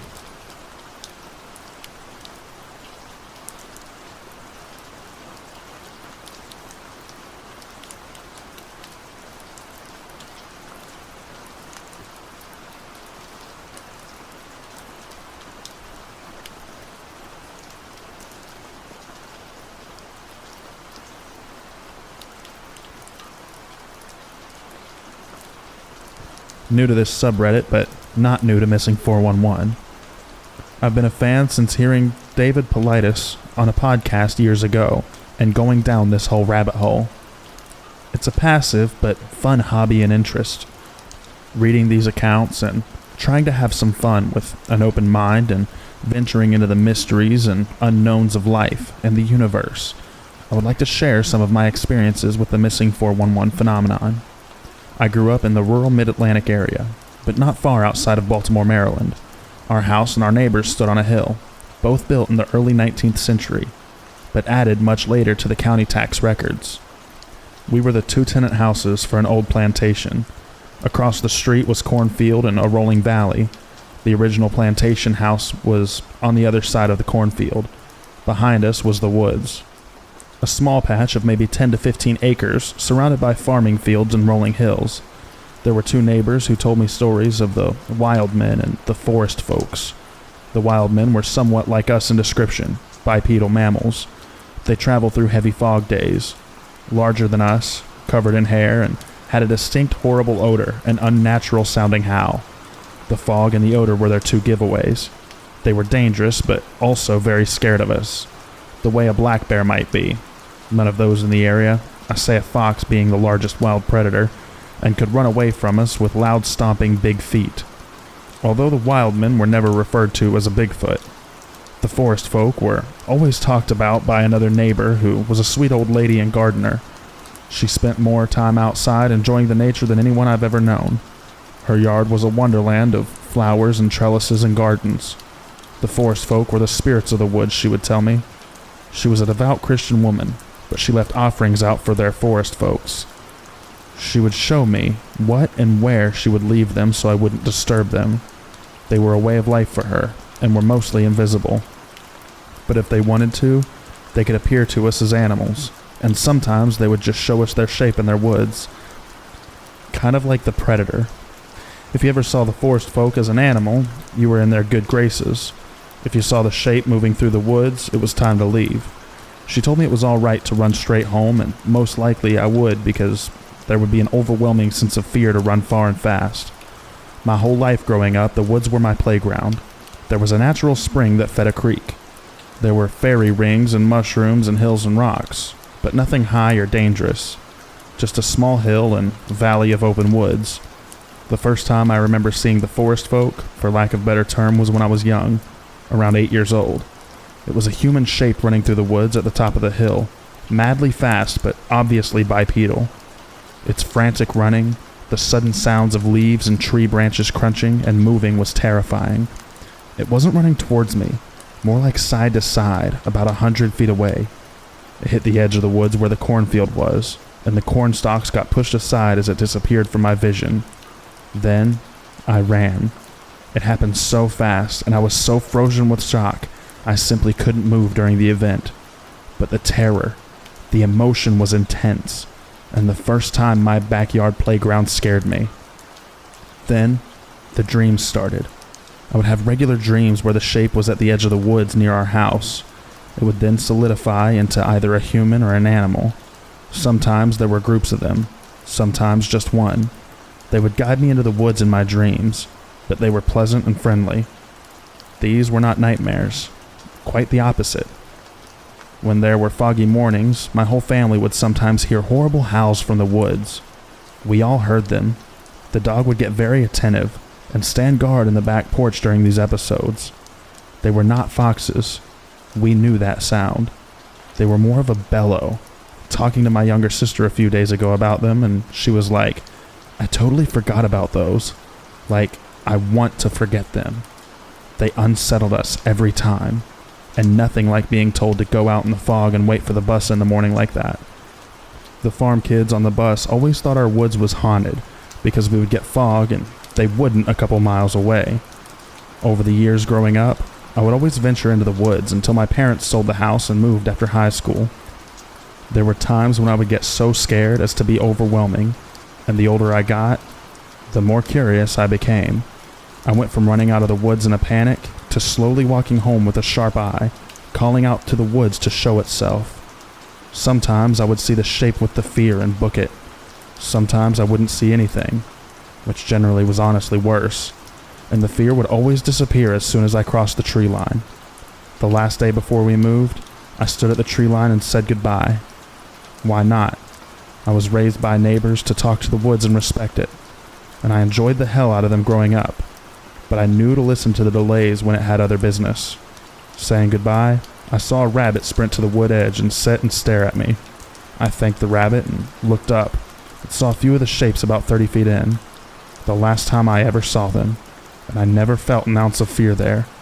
I waved and smiled and hopped in my car and moved away.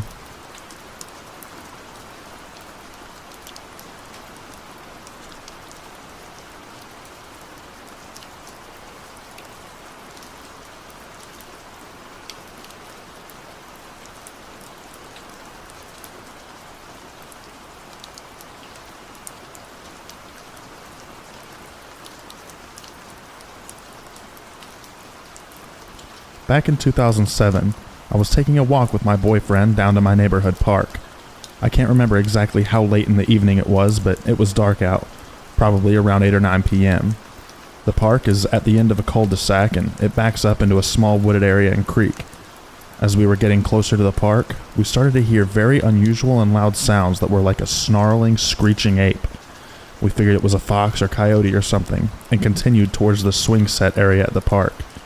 We sat down at a bench, facing the wooded area, when we started to hear the noises again and branches snapping. In the direction of the noises, we saw a treetop violently shaking, as if a huge animal was in it, but we couldn't see the figure of anything at all. It was as if what we were looking at was an invisible force. I wanted to take a closer look, but my boyfriend pulled me away, and we started walking back towards the street. We stopped under the streetlight and listened some more. Then we watched the tree motion jump from the trees behind the swing set to a completely different side of the park. A different treetop was shaking, and we could hear the branches snapping and the weird animal noises coming from it. Never thought I would share that experience, and I'll always wonder what that was.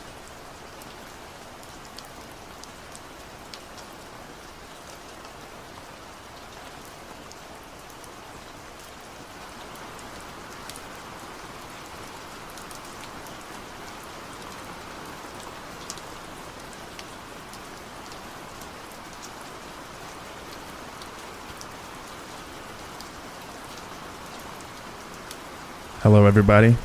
I'm not an avid Reddit poster, but I feel most compelled to share these stories on this subreddit. They pertain to a terrifying experience I had camping in the North Woods, as well as similarities between David Paulides' movie and a story that I heard on a podcast. To begin, I spent 2.5 years in the Upper Peninsula of Michigan, where I attended and finished my degree at North Michigan University. The area is spectacular and includes miles and miles of sprawling, mixed, deciduous, and evergreen forests. It is truly the ideal wilderness compared to many areas of the Midwest. During my time there, I had hiked alone many times, usually never feeling anything strange. The only instance I can account is when I sat on a log to take a break while hiking a trail about 13 miles out of town, and the forest fell to a dead quiet. I mean, it has to be one of the most unnatural feelings ever. Very odd, but that is not what I am here to explain. My girlfriend and I decided to go camping at a nearby state park, Van Riper State Park. If you look this place up, you can see that it's very heavily forested for many miles around the park. It's not likely that some people would come down there and play pranks or make noises in the middle of the night. I just wanted to make that clear. So at 3 a.m., while we are asleep in our tent, the most unearthly, ape-like, even demonic sound came from what sounded like 20 yards from around the tent. I am an incredibly light sleeper. Always have been. I shot up in absolute fear. The sound was unlike anything I have ever heard from an animal, or human for that matter. It was so loud, I could not believe my girlfriend didn't wake up, or other people at nearby campsites. The strangest thing about it was, whatever it was, it did not appear to make footstep sounds. Nothing. It was that demonic growl/howl, and then there was nothing. I laid there, frozen in my sleeping bag. I beat myself up over not jumping out of the tent to finally see what could be pursuing people in the wild. But when something like that happens to you, you are frozen. I'm an individual that has been trained to think scientifically, not to jump to conclusions before doing proper research. I tell you this, no moose, no bear, no large mammal that is native to those woods would emit such a sound. The sound still haunts me to this day. I mentioned in the title that I wanted to make a connection. If you guys watched Missing 411 The Hunted, I am sure that you are aware of the audio tapes from the Sierra Camp, which was recorded back in the 70s. If you listen closely at the end of the clip, there is what appears to be a metallic clanking sound, which I don't believe came from the gentleman recording. A couple months back, I listened to a podcast on Spotify titled Almost Missing in the Wilderness. It is done by Paranormal Mysteries. There was a story about a girl who was hiking with her dog and explained how she became startled by this metallic sound after feeling like they were being pursued. The narrator states that she described it as a hammer hitting a tin wall. When I heard this, my stomach dropped. In the audio clip, in the latest Missing 411 movie, you can clearly hear this sound. I am beginning to think more and more dots can be connected. I apologize for the link of this post, but I urge you guys to check out the recording, as well as listen to the podcast and draw your own picture. As always, be safe out there. Always bring a hiking buddy. Tell people where you're going. But remember, to have fun and enjoy the natural beauty that we are blessed to have.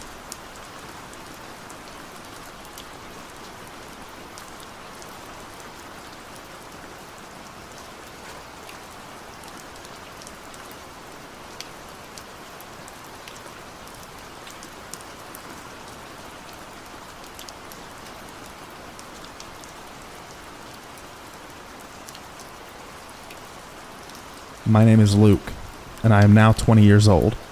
This story happened to me when I was 17. This experience still gives me chills to this day. In May 2017, I found myself going out a lot more on my mountain bike. I was getting bored of cruising around the streets, so I wanted to go for a trail/woodland bike ride. I've never been to Lee Woods before then, and personally, I don't think I'll ever be going alone again. After some research into a few different areas, Lee Woods seemed to be my best bet. Living only a couple miles away, it was a nice bike ride. Upon arriving, it looked very peaceful, and I was almost in a dreamlike state by my first look of the place. For a woodland area in England, let alone Bristol, it was amazing. On going into the woods, I remembered seeing different colors at the start of each trail, signifying difficulty for bikers and length for walkers. Don't take my word on that bit, I still have no clue what they mean. So, I decided to go down a colored, I can't remember very well, I think it was blue, trail to see how it was there. Finding it exciting, I decided to go down the harder trail. And now here is where it starts to get weird. I began having this weird sort of vision looking around as if I'm being swallowed by the woodland. Everything felt like it was getting bigger and further away. I brushed it off, but it turns out I actually lost track of time. I got lost on the trail. Now bear in mind, I'm very observant and aware of my surroundings before this trail. I then came to a strange opening. I could go left in the rough direction of the way, or right deeper into the woods. Me being me, I decided to go deeper into the woods. I came to a weird little trail that just had a dodgy written all over it. I went against my gut feeling of turning back and went down there. I came to a point which the trail continued, but it was getting dangerous. The trail being too bumpy for me to even walk down, I then turned back. But for a few minutes before turning back, I don't know why, but I was just stood still, staring down the trail. I felt like I was being watched from all angles, even though it would be near impossible to have that many eyes surrounding me in that area. I got nervous and began walking back up the hill, as I was too tired to ride at this point. Keep in mind, my bike tires are completely solid. No punctures, slow punctures, or anything wrong at all. Upon getting back to the spot where I originally went to the trail, that weird loss of time thing happened again. It felt as if the whole path had stretched by half a mile, as if the woodland was moving. I began walking up the path, feeling that same eerie sensation of being watched as I did beforehand. This time it felt more sinister. It felt as if something was about to happen. Bearing in mind I hadn't seen a single person at this point in time since I went down that first trail. I'll explain the scenery before continuing. It's a long path, a slight steep hill to my feet, a very narrow river to my right, maybe 4 feet deep and maybe 4 feet wide. Bushes are on either side of the river and the odd tree every now and then. Upon getting about a quarter of the way up the slowly inclining path, I hear a woman crying behind a tree up ahead. I start slowing down my walking pace to try and get a good look behind the tree, but the whole time I'm thinking to myself, why would someone jump across the river just to cry behind a tree? So I edge closer to the river to look behind to see if the person's okay. Also because many people go to Lee Woods to commit suicide, so I was hoping to maybe help this person. But you guessed it, there is no one there, and the crying stopped. A bit weirded out, I just slowly turn away and start walking again, a bit quicker as I was unnerved at that time. I've had paranormal experiences before, but not usually in a place like the woods. Usually it's in a house or some sort of building, so this was new to me. I had this sudden shiver as I was walking, and maybe a minute or so later, only a couple meters away from where I heard the crying, it started again. But this time, it was on the opposite side of me across the river. I didn't bother looking.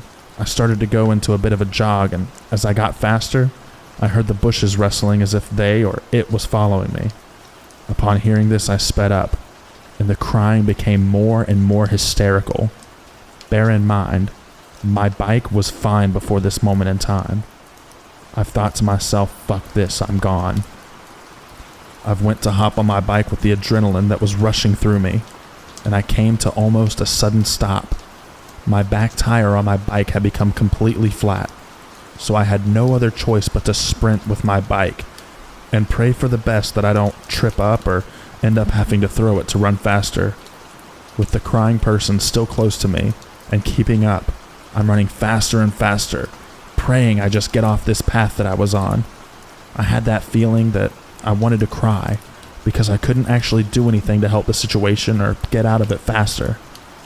And after what I felt like an hour, but in reality was probably only 5 or 10 minutes, I could see the car park. The crying had stopped following me and getting closer and started moving back down to where I first heard it. I sprinted out of the car park. I must have been as white as a sheet of paper and hysterical with my breathing and wheezing as multiple people in the car park turned to look at me like I was crazy.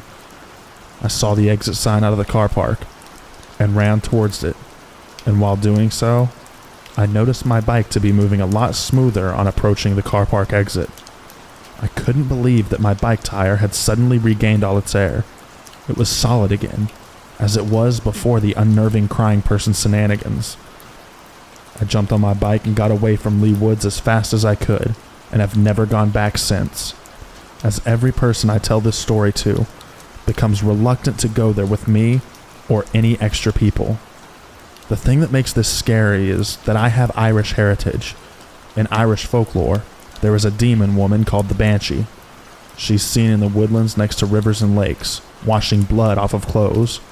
It is said that if you see her washing blood off of clothes, the person who owns those clothes will die.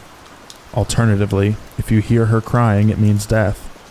I can't remember the meanings exactly of the deaths, but it means either you or a loved one will die. Since 2017, I've lost my auntie, 2 of my best friends, and a dog.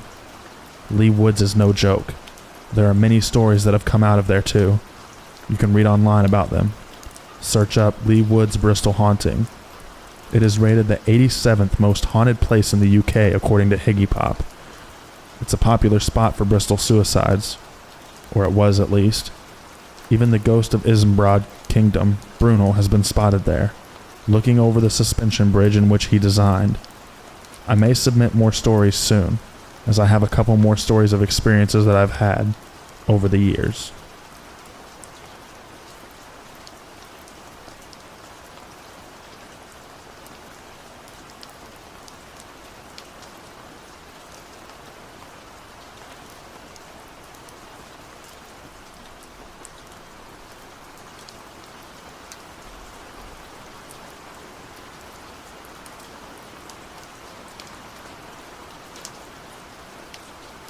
I've been tempted to share this story for a while now. The following occurred on an island off of Washington State about 7 years ago. My sister and her family moved from Oregon to Washington. I tagged along to check it out. It was different there. The woods in Oregon had a welcoming fantasy forest feeling, whereas the woods of Washington felt ominous, foreboding, especially at night. You could really feel the woods out there, if that makes sense. It was late afternoon. I was just chilling on my sofa at my sister's new place when she said she found out about a trail on this island. It was already late afternoon, but we said, what the hell, let's go check it out. Her husband wasn't up for it, but he agreed to drop us off and pick us up after. My oldest niece also decided to go with us. It's about 15 minutes away, so we grabbed a handful of things and off we went. We were walking and talking, enjoying the quiet. It was a simple trail, nothing special so far. We get to this enormous tree that must have been 6 feet around. It's in the middle of where the trail splits off in 2 directions. One that leads towards the seashore and one that leads further into the woods. So we head towards the sea. We hang there for a bit, taking in the view and shooting the breeze before we start to head back. We get to the big tree and we decide to check out what the other trail is leading off into the woods. We're having a nice time. We have the trail entirely to ourselves, and we're laughing and joking around, enjoying each other's company in this nice day. I don't remember who brought it up, but somehow Bigfoot comes up. Jokingly, I pick up a stick and start whacking it against a random tree on the side of the trail. Instantly, about 20 yards off the trail, before I'm even done with my second tap, a very loud wood rapping sound begins hammering a tree. Fast. When I say fast, I mean death metal blast beat fast, and incredibly loud. We can't see anything there though, and suddenly it stops. We stand there startled. I think my niece said something about a woodpecker, and we just agreed and move on. From here, you might say I'm making too much out of nothing, or that we're idiots. You had to be there. You know the whole, the woods went silent thing? Well, they were already quiet, but something had shifted. The atmosphere had changed. We weren't laughing now. We were uneasy, but we kept going and slowly started relaxing and chatting again. Then, from somewhere up above us, between the treetops and the sky, a monkey started screaming. We froze. Everyone knows that sound. The sound of the monkey, it's unmistakable. It was rising higher and higher, like laughter moving closer and closer, and as it passes above us, it seamlessly morphs into a crow cawing. But though we followed the sound as it passed overhead, we didn't see anything. We keep moving. No one says anything, but we silently agree to move back towards the exit. We finish the loop we're on and head back in the direction of the big tree. Instead, we end up on a part that we don't recognize. You know where this is going. We spend the next hour or so backtracking and pretending there isn't a seed of panic in our guts. It's getting darker, and the temperature is dropping. We focus on the situation and keep our cool. Finally, up ahead I see the big tree and we are all relieved. As we're headed towards it, we hear the children. You know the sound of a big group of kids bursting out of the school doors laughing? Like that. Headed towards the seashore. I was relieved to hear people. We round the big tree and start heading towards the main trail towards the exit. My sister calls her husband and tells him to go ahead and come get us. Up ahead of us is a bend, and from around that bend comes two dogs. One big guy, one little guy, dragging leashes. They stand there just looking at us, and as we approach the bend, they both turn around and go back. About 20 seconds later, we round that bend expecting to greet the owners, and there is nothing there. No dogs, no people. It's a straight shot up to the exit from there. The sides of the trail are about 8 feet high and steep. There is nowhere that anyone could have gone. That's when I remember the kids. It's getting dark soon. Where are they? Why would a crowd of kids be going to a random isolated seashore at this time of day? Then it occurs to me that we didn't hear any footsteps. A crowd of kids would have made so much more noise, especially moving at that speed. Also, there were no footprints of anyone but us. Her husband has by then shown up and is waiting with the engine running. Almost there, right before we exit the gate, a powerful stench of something dead and rotting hits me. I glance up to my left in the direction it's coming from, and I feel a force of pure malevolence shoot right past me, like nothing that I have ever felt in my entire life. Absolute and passionate hatred aimed directly at me. My nose and eyes are glued to the spot, but there is nothing there. We get in the car and pull away. And that was it. And that is the part that bothers me the most, because none of us said a thing. As soon as we shut the doors, it was like it never happened. We started talking about dinner and watching a movie, like nothing had ever happened. It wasn't till later that night, alone looking at some snapshots that I took of the hike, that I started to piece it all together. On a whim, I messaged my friend Joe, who was into weird stuff, and I tell him a short version of the events. He never replied and I forgot about it. Over a few years and several phones, I never deleted that message. It was like a blank spot sat where my memory of it should be. I can only remember it clearly when I reread it. Another strange thing is that both my sister and I are into Bigfoot and 411, yet we never once discussed it. I brought it up once with her a couple years ago, like, remember that weird trail we went on? Her only reply was, I'll never go on that trail again. And that was that. It never came up again. Hearing a monkey scream in that forest was the most scared that I've ever been in my entire adult life. What sticks with me the most was, however, at the end, it was a hatred I can't describe, just emanating like that stench accompanying it. Just absolute and total hatred, directed at me, not my sister, not my niece. Whatever it was, wanted me to know that it was me, that it despised me completely, that it would have been there at the finish line no matter what. So don't go stirring things up. You aren't and won't be in control. And scariest of all is that it hates you.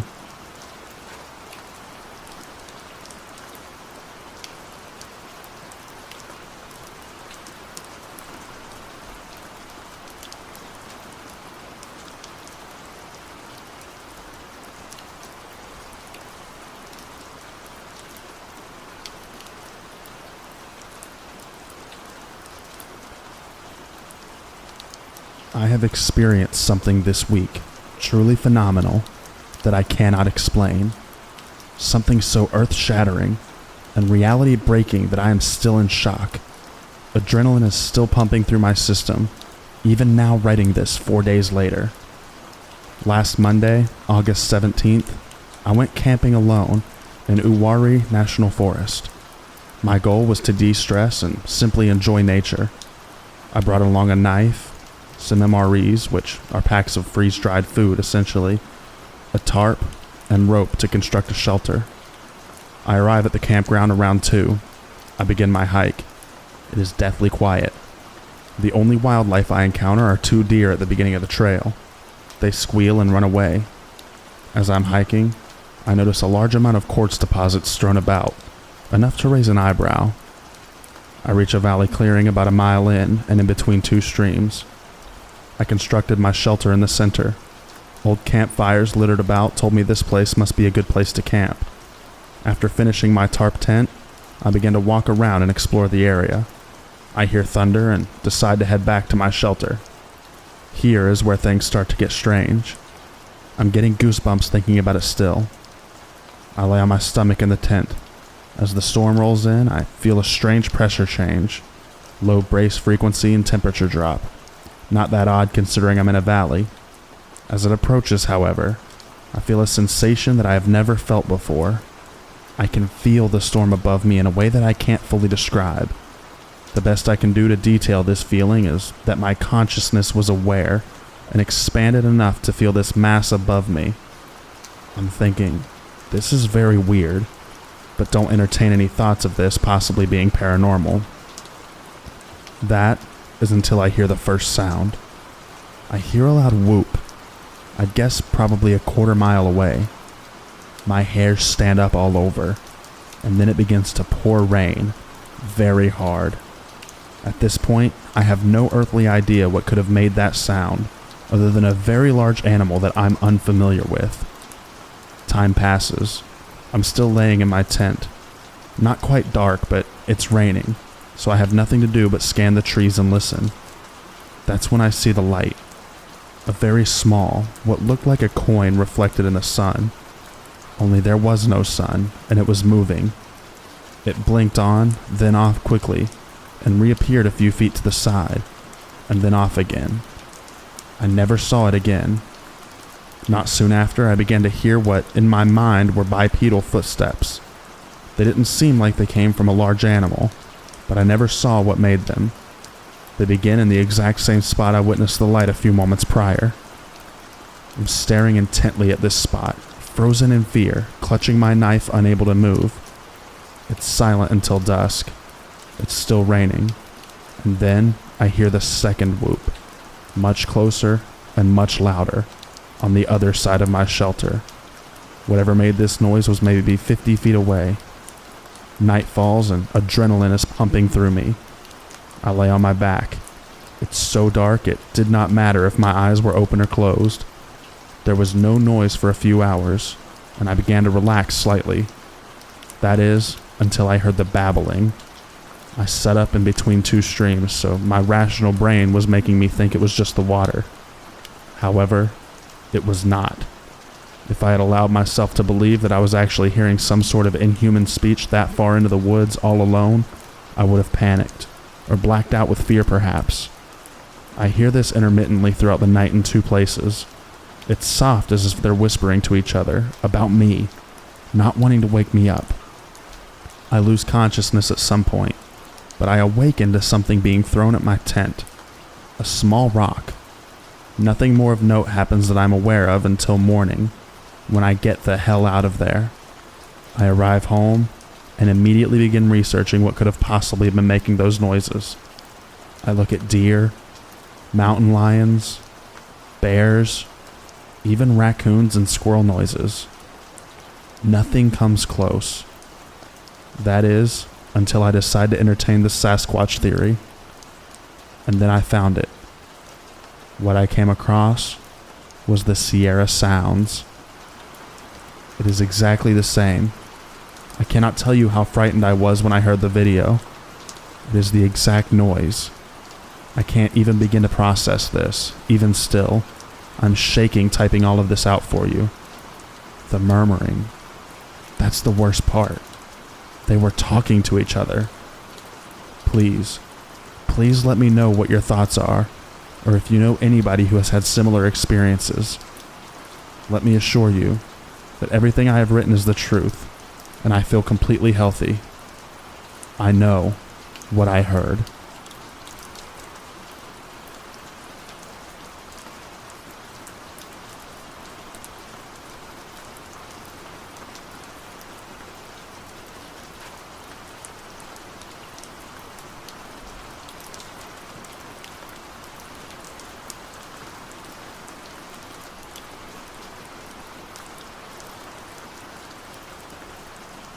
Hey y'all, I'm not going to provide exact locations for this, as this happened on the trail that my mom and I walked the dog on every day for 10 years, as it was pretty close to our house.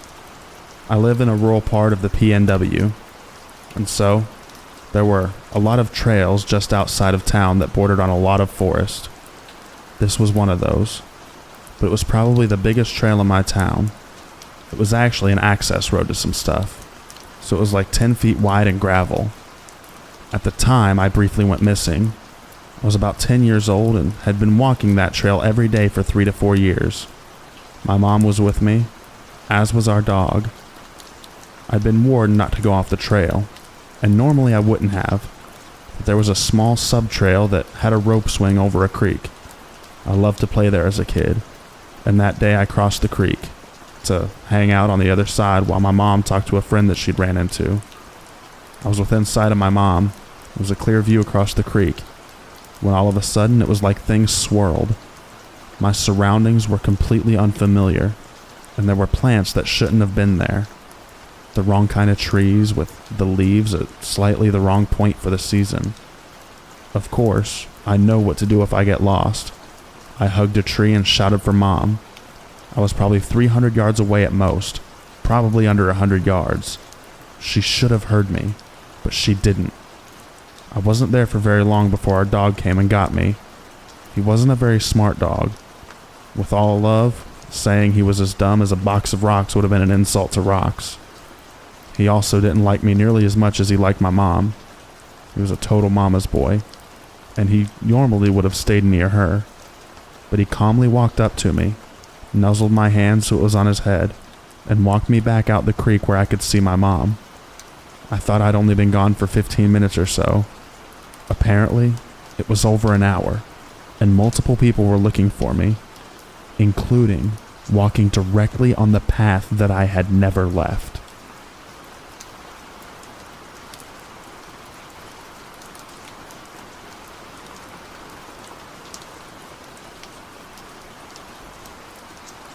Before we go to our 2 hours of extra rain, I want to thank our members.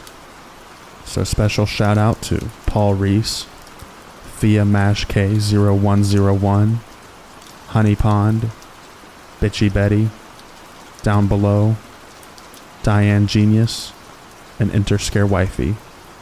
Thank you so much for being members of the channel, and I really appreciate it.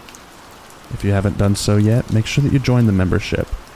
You'll get videos 1 day early, plus access to special emotes and members-only live streams. Thank you so much and enjoy the extra rain.